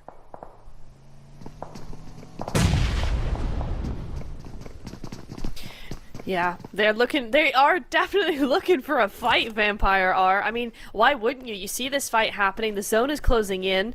You don't need to push them, but you can gatekeep the heck out of whoever's over here. So, I definitely see Vampire probably picking up a couple of elims, Revo trying to get this high angle. LGD understand the danger, they're going to get out of dodge, they're going to leave him for Vampire most likely here. They're just going to try and get out of the way. Revo might just deny the point here. Going to try and heal up, but better to deny the point at this point. But 31 points in game number 2. 0 points on the board in game number 3. Unless he can get that. No, he can't. He's going to heal back up once more. Unless he can get into zone, Sandstorm. This is the end of A7. It might just be in this game. And LGD decide we don't want to do this anymore, but RC are waiting for them. Divine steps up and he falls down, and so just like that, an advantage goes over in favor of the side of LGD. Now switching over to Lings. Apollo not knowing where to look. Left, right, up, right, he doesn't know. So many different angles to watch out for, but LGD end up getting absolutely wiped in that fight, and Vampire step up to reject, who are smack dab in the middle of the zone at the moment. APG might also pull up to them. Vampires finish the fight, get themselves some more points, and continue. Rufus with those 5 LMs. What can you do for APG? DRX now focusing onto 33Z and Weibo Gaming. Weibo, who are now 19 points away from crossing that threshold. Can they do it in this game, or will other teams step in their way? Troops try and see if he can get the knocks while Osal was distracting, but the distraction was not enough. The aim is not there, and Vampires knock down a couple of members of DK. And all of a sudden, once more, you pull up to Vampires and it does not go your way. And thank you for the free kills, they say, as they continue on making their way to their next stop, their next location. Weibo, once again, reminding us of the 2-2 split they have, and how in the world, I wonder, they're going to make it out of this one with Influence, KN being right around them. It's going to be so difficult. They put themselves in a good position for where the zone normally goes, but the zone has shifted south. This is not a typical field finish that we're used to seeing. It's not going to center up on chopsticks, and that means for WBG, it's going to be a really hard fight to get out of here. There's a lot of teams on this side. 1, 2, 3, 4, 5 different teams in a very close proximity to each other.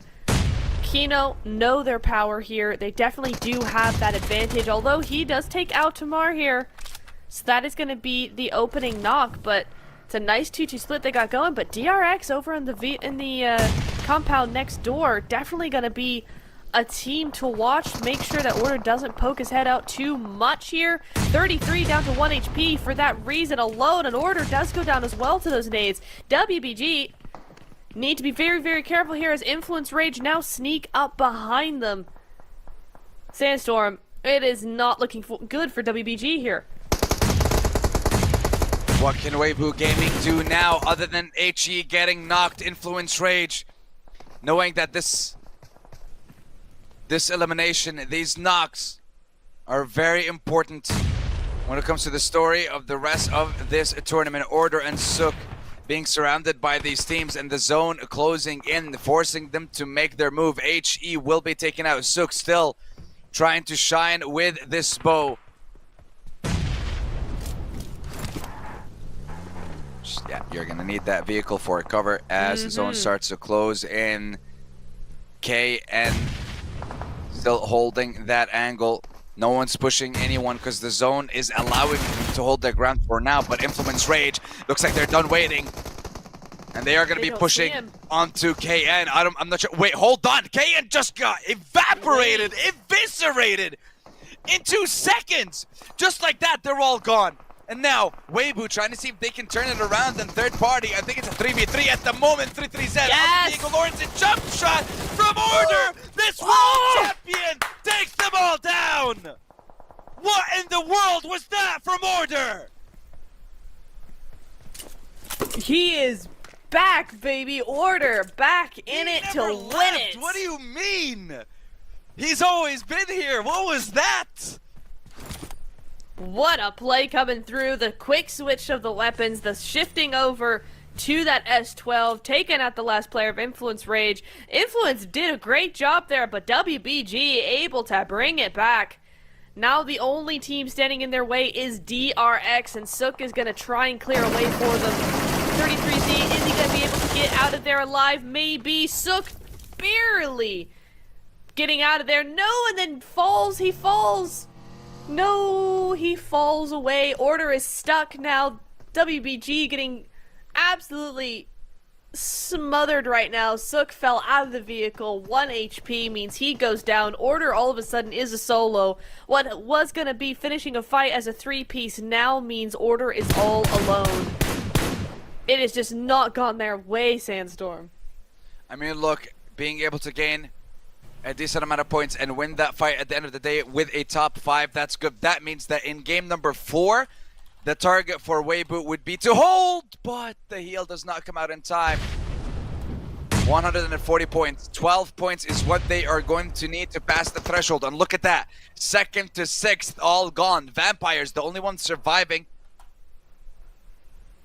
in 7th place now. Then you go down to 10th, 13th, and 14th. So when it comes to the overall result of this game and how it could impact the overall ranking, if Vampire get themselves the chicken dinner with a decent amount of eliminations, they could also cross that 100-point threshold. But crossing the 100-point now in game number 3 of the day, I'm not sure how that's going to help you out, or if it's going to help you out, because you still have quite a few teams that you need to get through.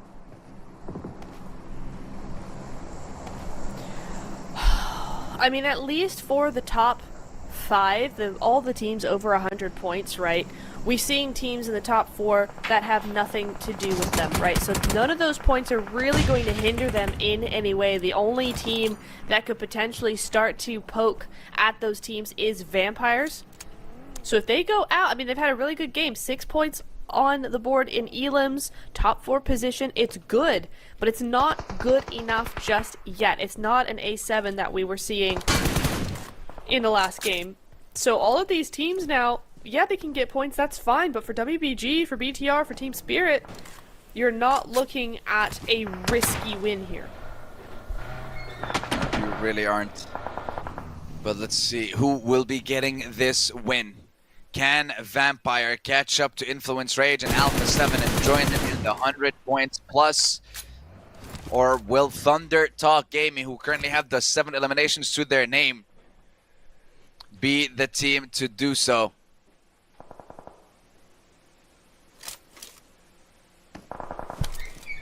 Schweppes. I mean, at this point, with the zone, it could go either way, though. Schweppes does peek out, try and get some shots, goes back down. The thing is that no one's actually inside of zone. No one's here. They're all on the edge looking at each other going, it's too no, open. You first. You Yeah, first. exactly. It's whoever makes the first move, that's who's going to get eliminated first, it feels like.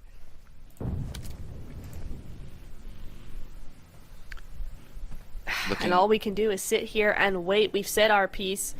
Voindonkey here as a solo. Maybe not for much longer. Vexy now under fire, under those nades. I mean, who do you have to win this though, Sandstorm? Because they're also equally placed right now. Advantage-wise, I mean, definitely has to be ThunderTalk and DRX. I mean, yes, positionally, I'm not thinking about that at the moment, but it's just the fact that they have more numbers. So that would be the first thing I'm looking at. 2 is they have more utility in DRX's favor, more smokes, more nades, more mollies, even though it's just one more molly. I think the utility is definitely going to help them out a lot more. Especially with it being 2 smokes for the likes of ThunderTalk. How are you going to be able to get yourself into cover or provide yourself any kind of space to work with if you don't have the smokes to give you that time? So I think DRX, they're the ones in the driver's seat, and if they can deal any kind of damage to ThunderTalk before the fight with the rest of the squads begins, it should be their game, and it should catapult them from 13th all the way to 11th. Not much of a catapult, but more of a yeet than a catapult. Ain't that the truth here? Wow, they've slowed this game right down. Nobody wanting to be the first to make a move here. Nobody wanting to do anything other than hold, as they're just going to wait for that zone to push in. It will push in just a couple of seconds here. The new zone, Stage 8, will be happening. You see ThunderTalk already waiting, ready to go. It goes to the side of DRX, but ThunderTalk aren't going to have anything to do with that. They're going straight through. They're not going to allow DRX to have any sort of advantage here. Pushing in onto the north side. This could be very, very good, but Vampires now just need to hold. They need to wait for this fight to finish. There you go. Sai's going to take out one, but gets traded off. Sating goes down. It's a 3v3. AJ now feeling some shots, feeling the heat a little bit. That nade trickles his health down just to 1. As Schweppes now moves in, this is Vampire moving in, third party and cleaning up, gets taken down very, very low. Not going to be able to do much there, has to fall back. Miaula does go out, that's Soaz able to fight on 2 different angles here. DRX fending off 2 teams at once, and meanwhile, you got Voindonkey just chilling in the shack. Yeah, I mean, he doesn't really need to do anything for now, just hold on for dear life and let the rest of the squads deal with each other. And then I just try to ruin their day at the end of the game. Pmhi is finally pushing onto the squad of DRX. Q's and then letting it rip with that as 12K, switching over to the M4, and Vampires are done for. And that means that ThunderTalk now can jump into this as a third party, clean up and win this game. They have the numbers advantage. I mean, DRX had it with the utility, but when you get thirded, it's very, very difficult for you to recover. And ThunderTalk pushing this advantage that they have, taking out DRX, securing their 9th elimination, and going for that 10th. And now it's just going to be Vexy from Voindonkey. 4v1 situation. We rarely see clutches like this, especially with depending on the stakes. But wow. This situation, ThunderTalk say thank you for that 11th.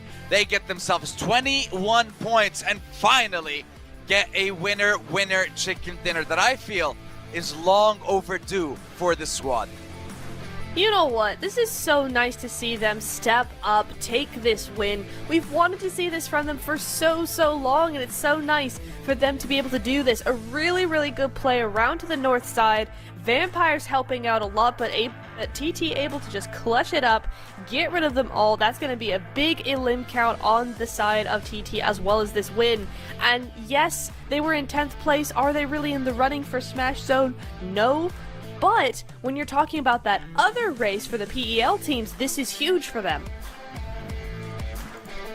Definitely will boost their morale, and I feel like kind of put their minds at ease when it comes to competing at the Esports World Cup, because the only way that they don't make it is if they end up in the bottom 4 and we have a win from Weibo plus LGD our 2nd place. So this chicken dinner is a moral victory for them, and definitely something to ease their minds at the moment. Now they can just focus on performing their very best in the rest of the games that we have now. 3 matches done and dusted, and yet no team has crossed the threshold. No team has passed 152 points. Weibo is the team that is closest to that, I believe, and we'll show you exactly in a few minutes with the match ranking and the overall leaderboard. I can't wait to see that leaderboard now. I mean, yes, not much is going to change up at the top, but who is trying to contend now? Who is trying to get there at the top? We have seen many teams come through and get those 100 points. VPE are going to be one of those now. Rejects got very close. They got to 92 before they went out, and Vampires had 90 halfway through that game. So I'm expecting them to go up to 100 at least. Thunder Talk with that should be also approaching 100 quite quickly there. That will have jumped them up several spots. Several spots closer to the top 5, top 6. That's the goal. Just end up as high as you can on that leaderboard. If you don't have a chance at winning the title, try and get as much of the prize pool as you can. Then that would be the goal for these players. Just get best placement possible in the overall leaderboard. And here we see the downfall of Team Spirit throughout the game, getting picked off one right after the other, and show exactly how we managed to get to that end game.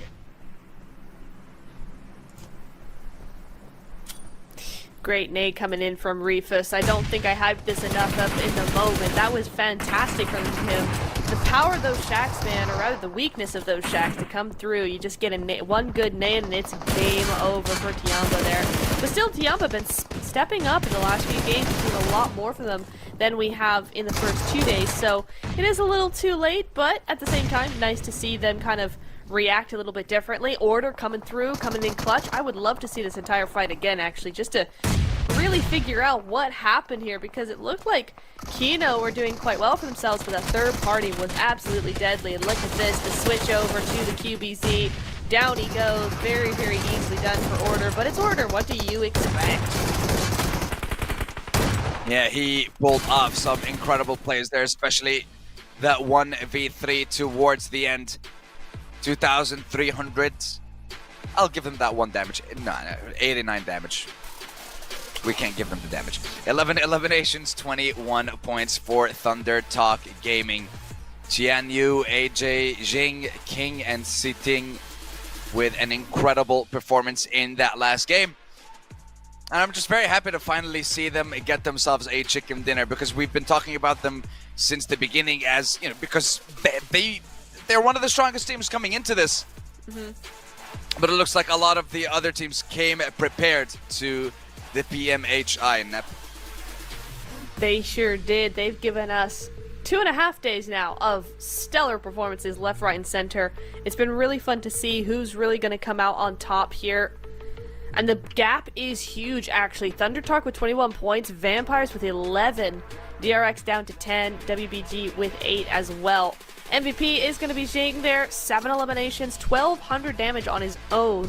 But what's crazy about that is 7 elims, 12 damage, 38% contribution. That might sound like a lot, but when you've got a full squad, that actually isn't. He's not dominating over the rest of his team. It's actually very evenly split. So to have those numbers and still have an equal share with your team is huge.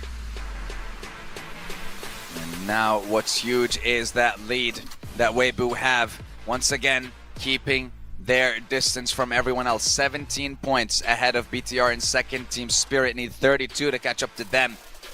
Influence, Rage, and Alpha 7. So now we have 5 teams in total who have crossed that threshold of 100 points. But we are still a while away from someone crossing the threshold into the 152-point mark and getting themselves closer to being crowned the champions. And finally, seeing that Smash rule come into play. Damage-wise, top is catching up to Federals, just 200 and a few damage remaining. But ladies and gentlemen, boys and girls, 3 games down, 6 games to go in today's schedule. Coming next is going to be the final wrangle of the first half of the games, and then we will be taking well, we'll be taking a short break and then coming back, hopefully, with that game once more. So, since it's still early, if you haven't had your second cup of coffee, now would be the perfect time to go heat up that kettle. So, get yourself some snacks, and we'll see you guys when we come back for game number 4. See you in a few.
The action continues in the second, well, I want to say second half, but technically we're still in the first half of today's games. Realistically, we don't know which half we're in because we don't know what the limit is. But all I know is we have match number 16 out of 21 at the moment with our third Erangel, fourth map of the day. And this time, the zone or the plane path seemed fit to go from just south of Zarki all the way to south of Milta Power, southeast of Zarki to south of Milta Power, if you want to get extremely technical about it. But we instantly see a wide 2-2 split drop from Alpha 7. Just get themselves a couple of vehicles and then instantly rotate together, I'm hoping. But this game number 4, this game could be the one where we would finally see a team, and by a team I mean probably Weibo Gaming, in breaking that 152-point barrier and then just wait to get themselves a chicken dinner to be crowned the champions here. And now the zone showing its face towards that northwestern side. George Bull, Zarki, shooting range, ruins. I feel like a team maybe going to the George Bull Mountains, use that high ground, get as much info, get a lot of eliminations as well. And the early rotation there could be something that we might see. I will say, Vampires up by Zarki, right above A7, and we saw in that last game them really step up and get right behind A7 on those leaderboards, 104 to 95 for Vampires. So is this a play, a soft play, to actually go ahead and try and get rid of A7 early? Are they going to try and surpass A7 by knowing they dropped North George, by dropping Zarki, especially in this zone? Are they looking to be a threat for them? I feel like that is a possibility here. It's all quite possible in this game. It's all possible in this tournament, Neptura. But the question remains, is it possible for Weibo to get past the threshold in this game? Can BTR show us what they were able to pull off in game number 1 and continue the chase after that number 1 spot? Team Spirit ran into a couple of hurdles, a few issues in the first 3 games. Now they really need to wake up. Alpha 7 and Influence Rage constantly battling it out for that number 4, number 5 spot. Just 1 point separating the two. Even though the separation was like 40 points at the beginning of the day, but Alpha 7 made quick work of that. If they can possibly do that one more time, that would be sensational. But yeah, a Vespa rotation towards the military island. They have 0 loot. Nice. So they are going to they're going to the same drop location, which is still the military base. And I'm assuming they're going to be taking the rotation on the western side bridge in order to get to the likes of, not Zarki, but Gatka, to get themselves into the zone and then maybe go in there. I mean, still with it being the first zone, it's not going to be a big issue. I don't think a lot of teams are going to be bridge camping either, concerning the fact that the zone is just not even there, so.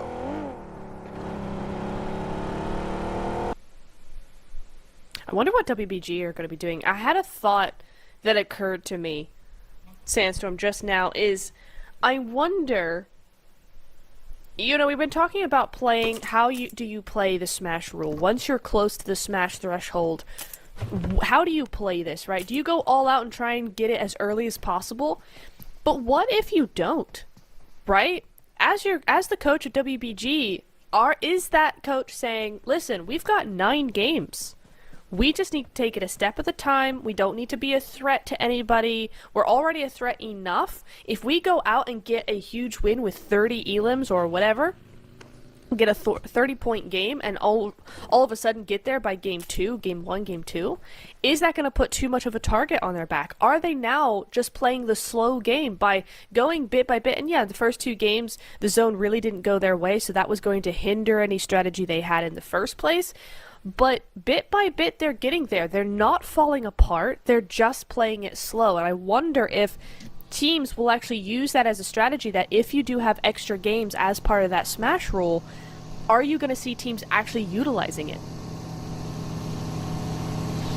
You see, honestly, I'm not sure. Because when I think about the Smash Roll and how teams are going to be able to get the points past the threshold, I feel like like as in how you play it, to respond to that question specifically, it's Weibo changed the way that they're playing today. That's for sure. And I feel like if you're the first team to get to the threshold, you're not the team that's going to win. I feel like because the Smash Roll, I mean, it has been present in other tournaments, in other games, and looking at those, I want to see the history of those tournaments with the Smash Roll being used there. The majority of the time, the first team to pass the threshold is the team that doesn't end up winning. And it's happened a lot of times. So now maybe Weibo's under that impression. They're like, we just want someone other than us to pass the threshold, and then we'll pass it, and then we'll win. It feels like it's like a curse that gets put on the team that passes the threshold in the first place. Because then literally every other team is focusing on them. Yeah. Otherwise the tournament ends. Right. That's why it becomes impossible. So right now, Weibo not passing the threshold, maybe it's a tactic, maybe it's not. Yeah, I'd be interested to see what their coach, what they're feeling, how they're trying to play this, because right now, I wouldn't say WBG are throwing right. Certainly it's a quieter day so far than we've seen from them in the first 2 games. I'm not going to chalk that all up to them. I'm going to chalk that up to those zones in the first 2 matches being absolutely horrendous for them. It always is going to ruin your strategy, and you just kind of have to throw that to the wind and play where you can. So the first 2 games I'm not going to hold against them. The last game we saw them really clutch it up, but at the same time, again, the zone kind of messed with them again, putting them in chopsticks, and then they couldn't really get out. So they've had a tough few games. I wouldn't say it's all completely their fault, but I would like to see a little bit more aggression coming through from them, not necessarily in terms of eliminations, but just aggression in their proactiveness. I want them to be more aggressive with how they rotate, how they push things, and we might start to see that now in game number 4. They're just 12 points away. We've seen teams do far more than that in a single game. I feel like this is the game where you kind of want to step it up, get those 12 points, and then go back to maybe relaxing and just playing for that win. Playing for the win is what Weibo need to do here. Stage 1 closing in soon. Curious to see where the shift is going to be going for zone numero 2. Tiamba, 25 points in 12 games. It's still, the average seems to be like 2 to 3 points per game for Tiamba. And again, I'm not sure what issues. I mean, they're running into a lot of problems.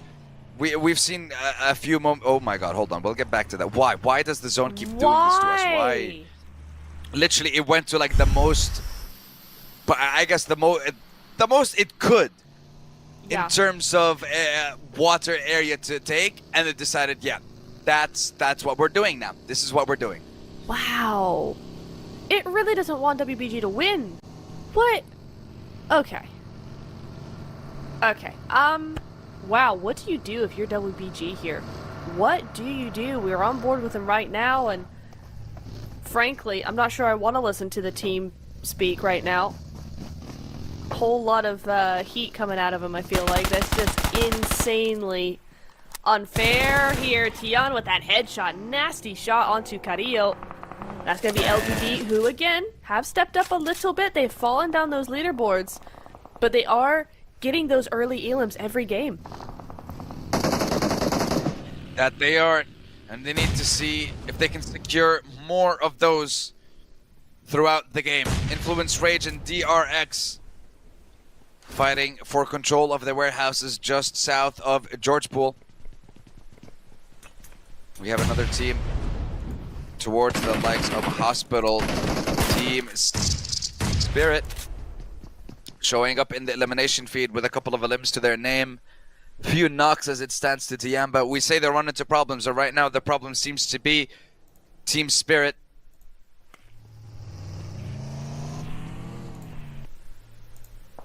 There's a third team, though.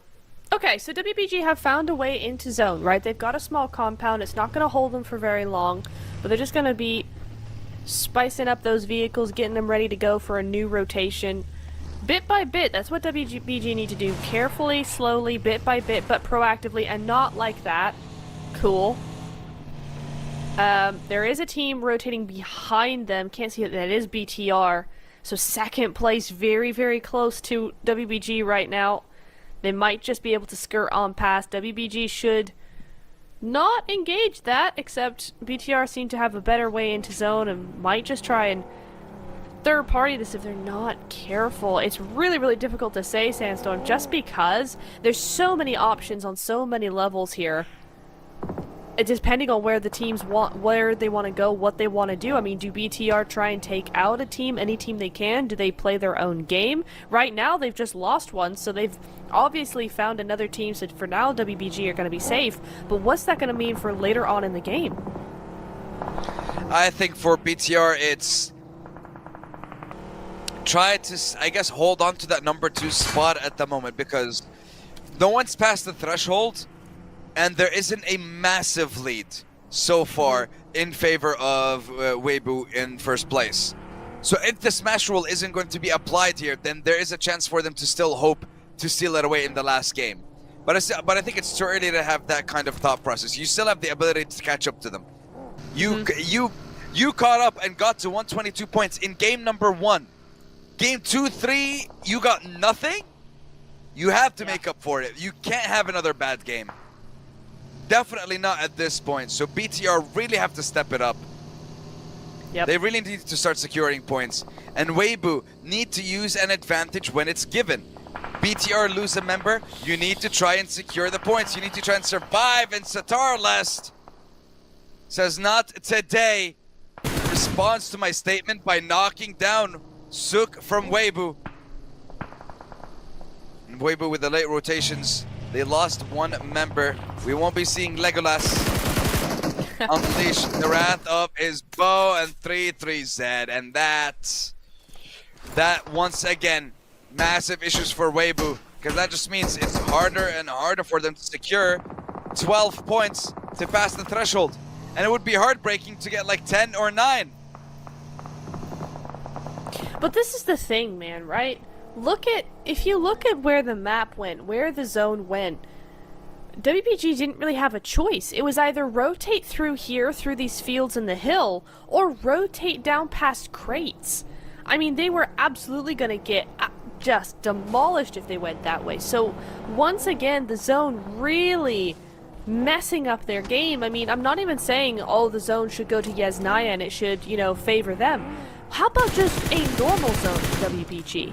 How about just one where they have just a difficult rotation in rather than an impossible one? Every single time now so far in these games, we have seen WBG get stitched up by the zone, by that rotational thing where everybody's just on the edge. They have to rotate through a lot of teams, and they're gonna get picked off.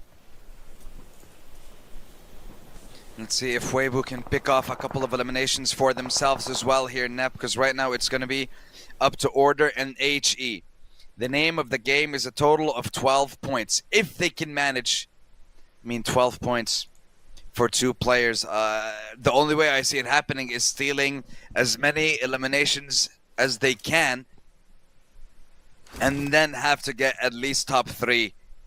Otherwise, you're talking about it, like they have to use this game. They have to do something with it. Losing 2 members, definitely not the best situation to be put in.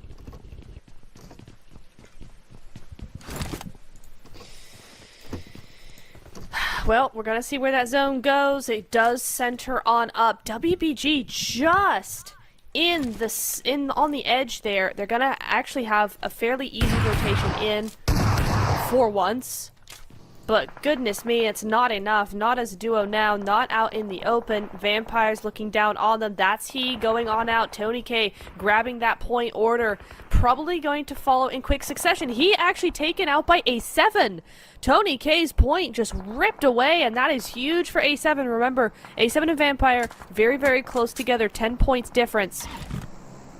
So every point matters at the moment. Order just trying to stay alive. WBG, and it's no fault of their own. They're playing the best they can. They're doing what they have to. But the zones and the team just not letting them get those points. Order moving over to this vehicle. A little bit more cover for him. Don't stick it. Don't stick it. It's getting shot to smithereens, though. He's going to have to go prone.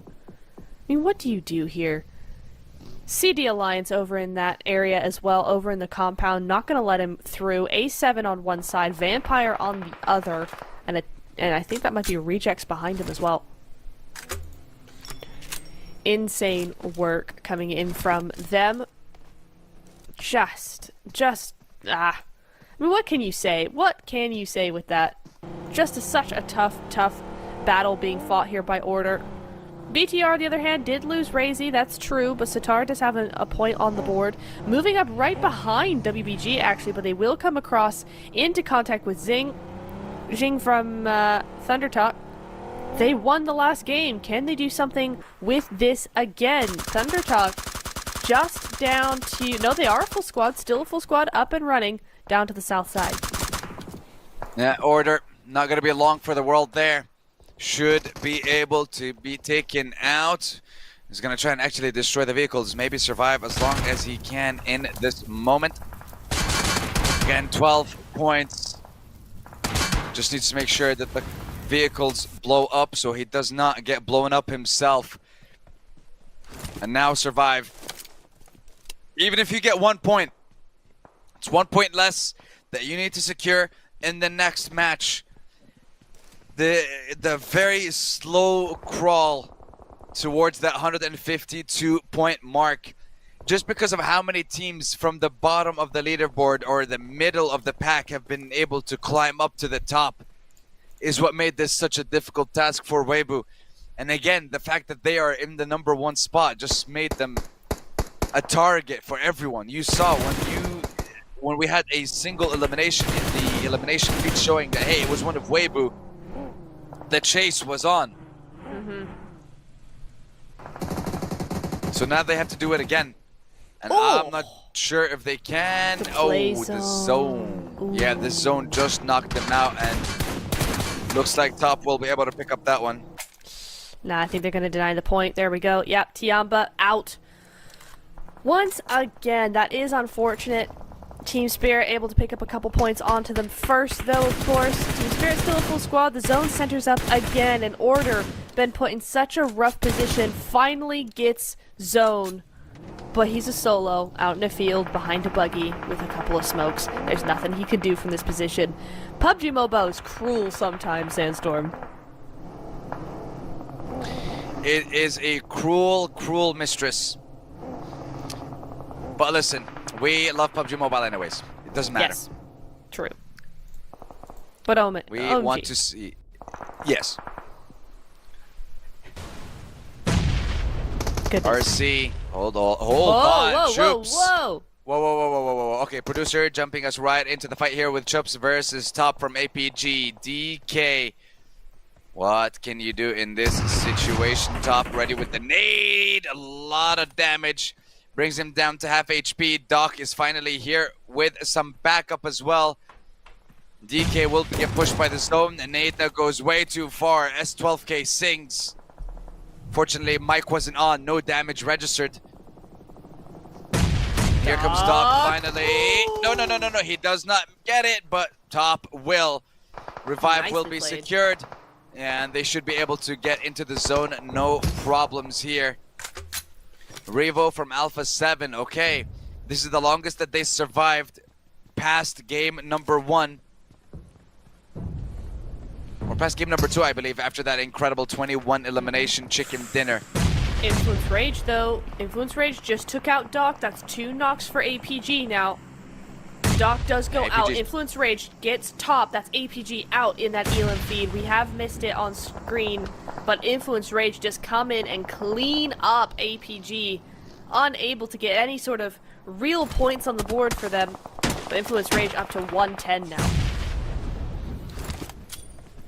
Which is a fantastic performance from them so far to keep on going. Them and Spirit sitting at that 110 mark. Thunder Talk, champions of the last game, get taken out. Divine, not sure if his location is known to the team of Spirit. Pmhi. Popping a couple of smokes, if I'm not mistaken.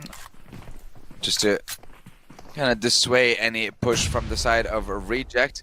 Give them a little bit of room to work with. Pmhi, though, not aware of a nade being cooked. And now it's Reject with a numbers advantage, a 3v2. Can they push that advantage? Because you can't really, with the nades that are coming out from Matic. Makes it a little bit difficult for you to reach in, though. Waiting in the wings, ready to backstab. Yeah, I knew it. Ready to backstab onto Rejects, and that means Team Spirit need to change those angles fast if they don't want to get picked off just like them. Now the nades come in, the Molotovs, but Apollo is also ready with that Molly. They don't even know he's on that side.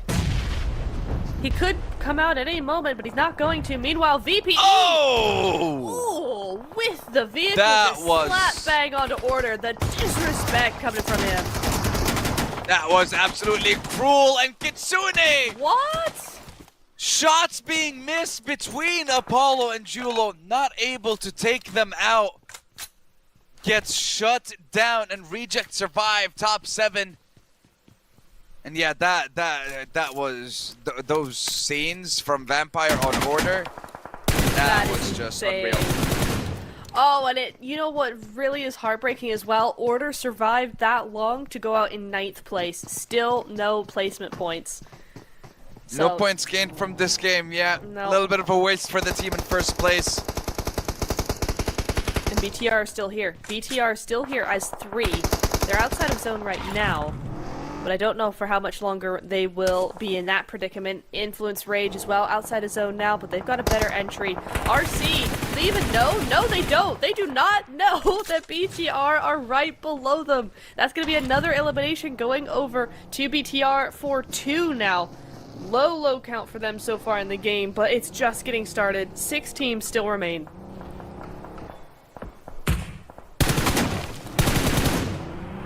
Six remain, but only 1 can come out on top at the end of this 4th map of the day, our 3rd Erangel. Alpha 7, what can you do with the 3 players? You have a full squad for CD Alliance and Evoin Donkey. BTR with 125 points. This is a chance for 4 teams to catch up to the leaders. We'll have an opportunity for multiple opponents to shoot for that 152 point mark. Squash now in Alpha 7 pushing the squads to their limits.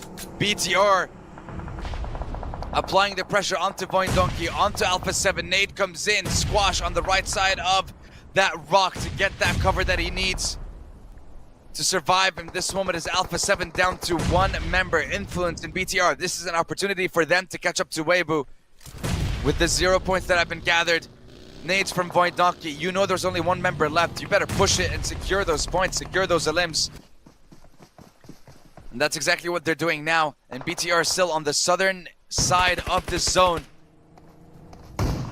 Squash, just hiding in the smoke, biding his time, waiting for any chance to pound and secure any eliminations. And Satarlas just letting it rip into that smoke. Trying his luck. Squash gets 1, sets the sights onto 2, but Zeta just drives a vehicle right into his back. Guarantees that elimination.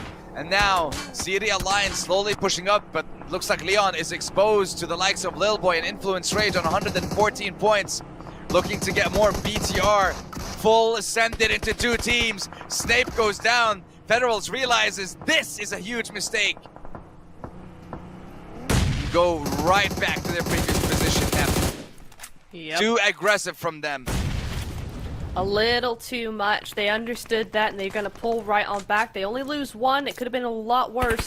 This is going to be better. Now they can control CD Alliance so that they can't really push up over that ridge. This whole fight, though, gives Influence Rage room to breathe here. Because the zone has gone over to the north side. That means that everybody is looking at them, and Vampires and Influence are able to fend for themselves here. Satar does understand that there's a danger onto that right-hand side. He's going to try and get a couple of shots going that way, but still, the majority of that attention is going to the north side. the focus now, especially with CD Alliance having so much of that room to work with.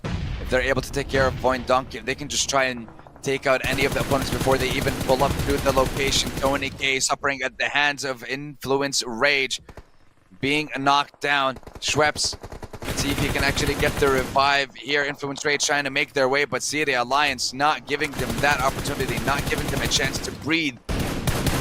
Lil Boy will not survive, and it looks like neither will the rest of Influence Rage, but before that, they might just push onto the likes of Vampire and secure those eliminations on them. Looks like they will. Influence Rage will take them out. BTR out in the open. Voin Donkey going for this push on the edge of the zone to try to take out Satarlest, but Influence Rage, they're able to maybe crawl into the zone here. Satarlest, this is a rotation of him driving backwards.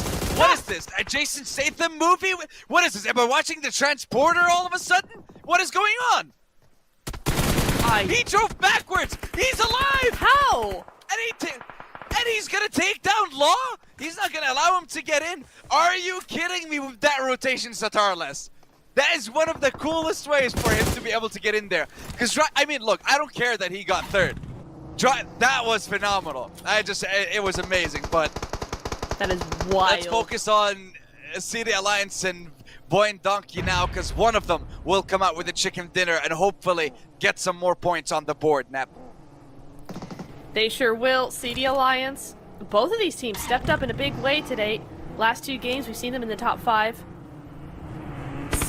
Voin Donkey just with that solo last time, but now they have 3 ready to go. Lots of vehicles being utilized here. CD Alliance also looking, but they've got Cluck up on the roof. That's going to be big for them. Very evenly matched, I feel like, Sandstorm. You've got a lot of ridgeline, you've got a lot of zones still left alive. Cluck does lose that off angle, but that's because Voin Donkey, they're really just not using it. They're not allowing that angle to be of any use to CD. So now it's got to be that full front, going for that attack, going for those nades, going for those vehicle baits. That's got to be the name of the game. That has to be indeed. Now let's see who will decide the name of the game at the end here. It's still 4v3 for CD Alliance. They're the ones with the numbers advantage, but the second that Voin Donkey get a knock, they have to try and take the 3v3. Lots of scouting being done with those cars, trying to see if they can distract anyone and get themselves a further advantage. Nades doing a little bit of damage to Cluck. Iftar just driving around along with Leon. Jimmy with the nades, combining it with Cluck now. Will they be aiming at the right spot? Jimmy gets just a tiny bit exposed and gets punished for it. Just not enough. Not enough. Both these teams kind of just dancing around it, right? They're dancing around the point. Get to it, guys. At this point, yeah, you want the win, but at the same time, you gotta end the match. You gotta end the fight. Somewhere, somehow, the zone is not going to allow you to do much there. There we go. Vexy taking a shot over onto Jimmy now. Iftar still in that vehicle, but they've lost a vehicle mobility here for CD Alliance. That's gonna give Voin Donkey room now to grow, room now to move on up. Those vehicles are no longer a problem, but those nades are. Vexy taking him out there as this flush comes in on Jimmy. Razak now just one of 2 left alive. And where's his teammate? His teammate's not doing a whole bunch at all here too. Wait a second. His teammate doesn't need to do anything. Razak has it under control, and this is where Zeta now gonna be coming through, trying to get this extra 1 onto Leon. Razak just taking out 2 of CD, and for CD, what should have been a win is all over now. Unless he can clutch this up, a 1v2, it's still possible. Possible, but unlikely. Oh, wait. Hold on. Wait. Razak, you have to push. That nade. There. Oh. No. Oh, no. wait. It hasn't Linking done up it yet. more. He gets the heal. Oh, Leon, can you do it? 1v2. Trades it around. Molly. Good Molotov. Little bit of damage. With that PP buys it. Then goes back. Both players decide to heal. This is so insane between the two. This should have never gotten to this situation. Exactly. This should have never happened. This should not be happening between these two teams. Leon, you have to go for the push. S12K versus Pmhi is an up close and personal. Pray and spray through that smoke. Everyone's missing every single shot. Razak finally appearing through the smoke. A little bit of damage onto Leon. Will not allow the 4v3 to be secured. And it is going to be Void Donkey who get their winner chicken dinner. And what a heck of a way to do it in a 3v4 at the end. I don't know what the Alliance were thinking there. I don't know what the call was. You had the numbers advantage. Why did you have 2 people in cars scouting and 2 people fighting 3? What was the call there? I mean, I kind of feel like that was okay for me. I mean, yeah, the car meta is huge right now, so you use 2 players in the vehicles to run around, scout, but also be a bait, be a distraction, right? Be noisy. That's what you want to do, is create a lot of chaos, not give them time to think, time to react. But the problem is that the 2 on the ground were not backing that up with nades, they weren't backing that up with gunfire, they weren't backing up with any sort of push. They kind of just let their teammates in the car kind of just run around, and they didn't do much. So when they finally did do something, Void Donkey were ready for them. And yes, it got very much down to the wire, and maybe it shouldn't have been, but at the same time, Void Donkey did the right thing there. Yeah, I think they really did. They played it as well as they could have. And definitely mistakes on the part of City Alliance. That should not have been a game that ran away from them. I agree when it comes to the car meta and everything, but in a 4v3, why are you giving the numbers advantage to your enemy? You literally have the numbers advantage. Why are you giving up the biggest advantage that you have? I understand, but use 1 car. 1 person drive around. And that way you're always having equal footing. You always have a 3v3. The fact that they split it up too much is what ruined it for them, I believe, at the end. It was way too much from City Alliance, and I feel like that end game kind of explains to us exactly why City Alliance hasn't been able to perform at the level that the rest of the squads are at this point. Because that game should not have been taken away from them. That was their game. It was their game. It was their game, and it should have been their game, and it just wasn't in the end. Unfortunate stuff coming in there, but Void Donkey, man, he did a really good job to clean up all of that, to clean it all up, to take advantage of that mistake, and actually get that win. Now, in terms of the leaderboards, is it really going to do enough? No. But it's nice to see the effort being made. It's nice to see the step up. It's nice to see that they can compete against these teams, right? Just because they've had a couple of bad days does not mean they need to rethink things as a team. They're still able to get these wins. And getting these wins is incredibly important. I mean, look at that Razak. You see, all of them got into the car, 3 people, and it just made them such easy targets, it felt, in those moments. But what matters at the end of the day is that Void Donkey will have their chicken dinner. 11 eliminations, 21 points secured, and that's a wrap on Erangels for now. We have 2 Miramars coming up, and if no winner is decided by then, we will still have 3 more matches. And we are still waiting for someone to cross that threshold of 152 points. And we see Weibo. Not often do we see them with 0 points. But when it matters most, right now, they need to perform.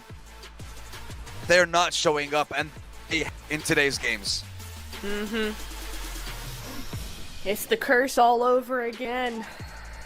The team that's in first place is not the team to get to the smash point, or the team that gets to the smash threshold is not the team to smash. It's gonna be such an uphill battle for everybody here.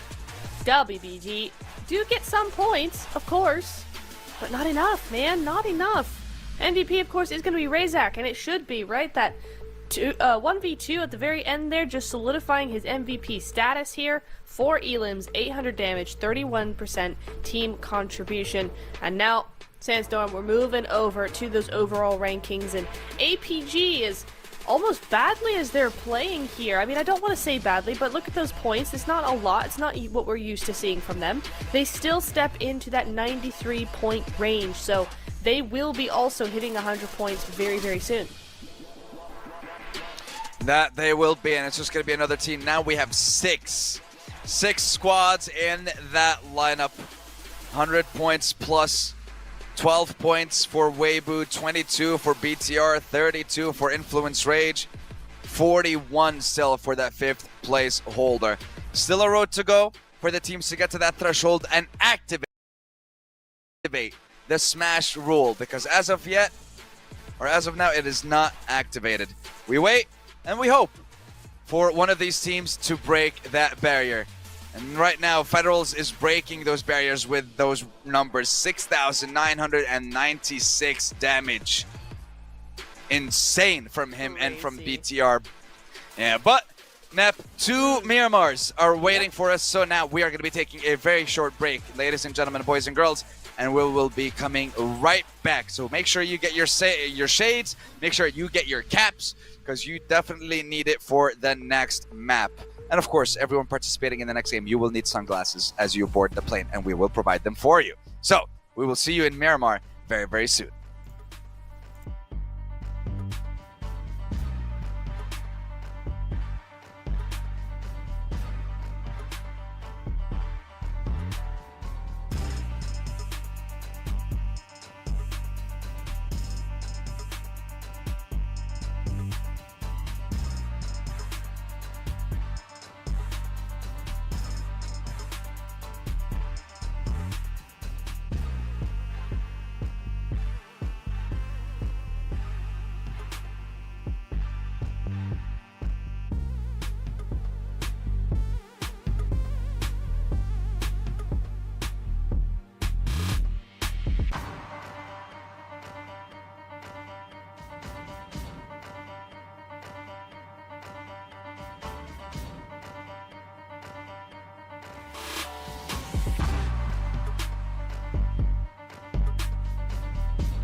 And just like that, map number 5 and game number 5 of the day begins. The final day of the PUBG Mobile Hong Kong Invitational. Today we find out who will be crowned the champion.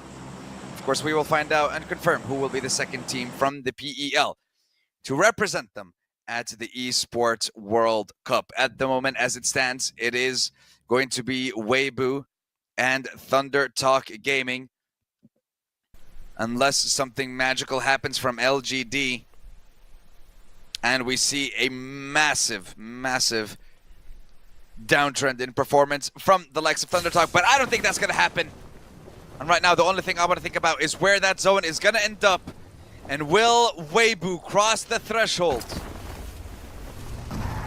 Is that They've got possible? to, man. I mean, got to. brother, they really do. They really have to. Come on, 12 points, and you had a 0-point game last game? And the game We were before. needing the smash rule by game 3. It's now game 5. Bruh. SMH. I'm SMHing right now. I'm sure everybody else is. But if WBG could just get one zone in their favor, that would be nice. But no. Not gonna happen. The zone goes over down to the southeast side. It's Los Leones. It's Puerto.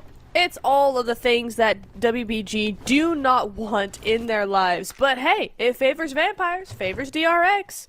LGD is also in there. Could be cool for them. I think the plan for Weibo right now is early rotations if possible, because the last time they took a late rotation, whenever someone knocked one of their players and eliminated them, that signaled for the rest of the lobby, hey, so one of the leaders just got taken out. You want to find them? Yeah, then that becomes the game plan.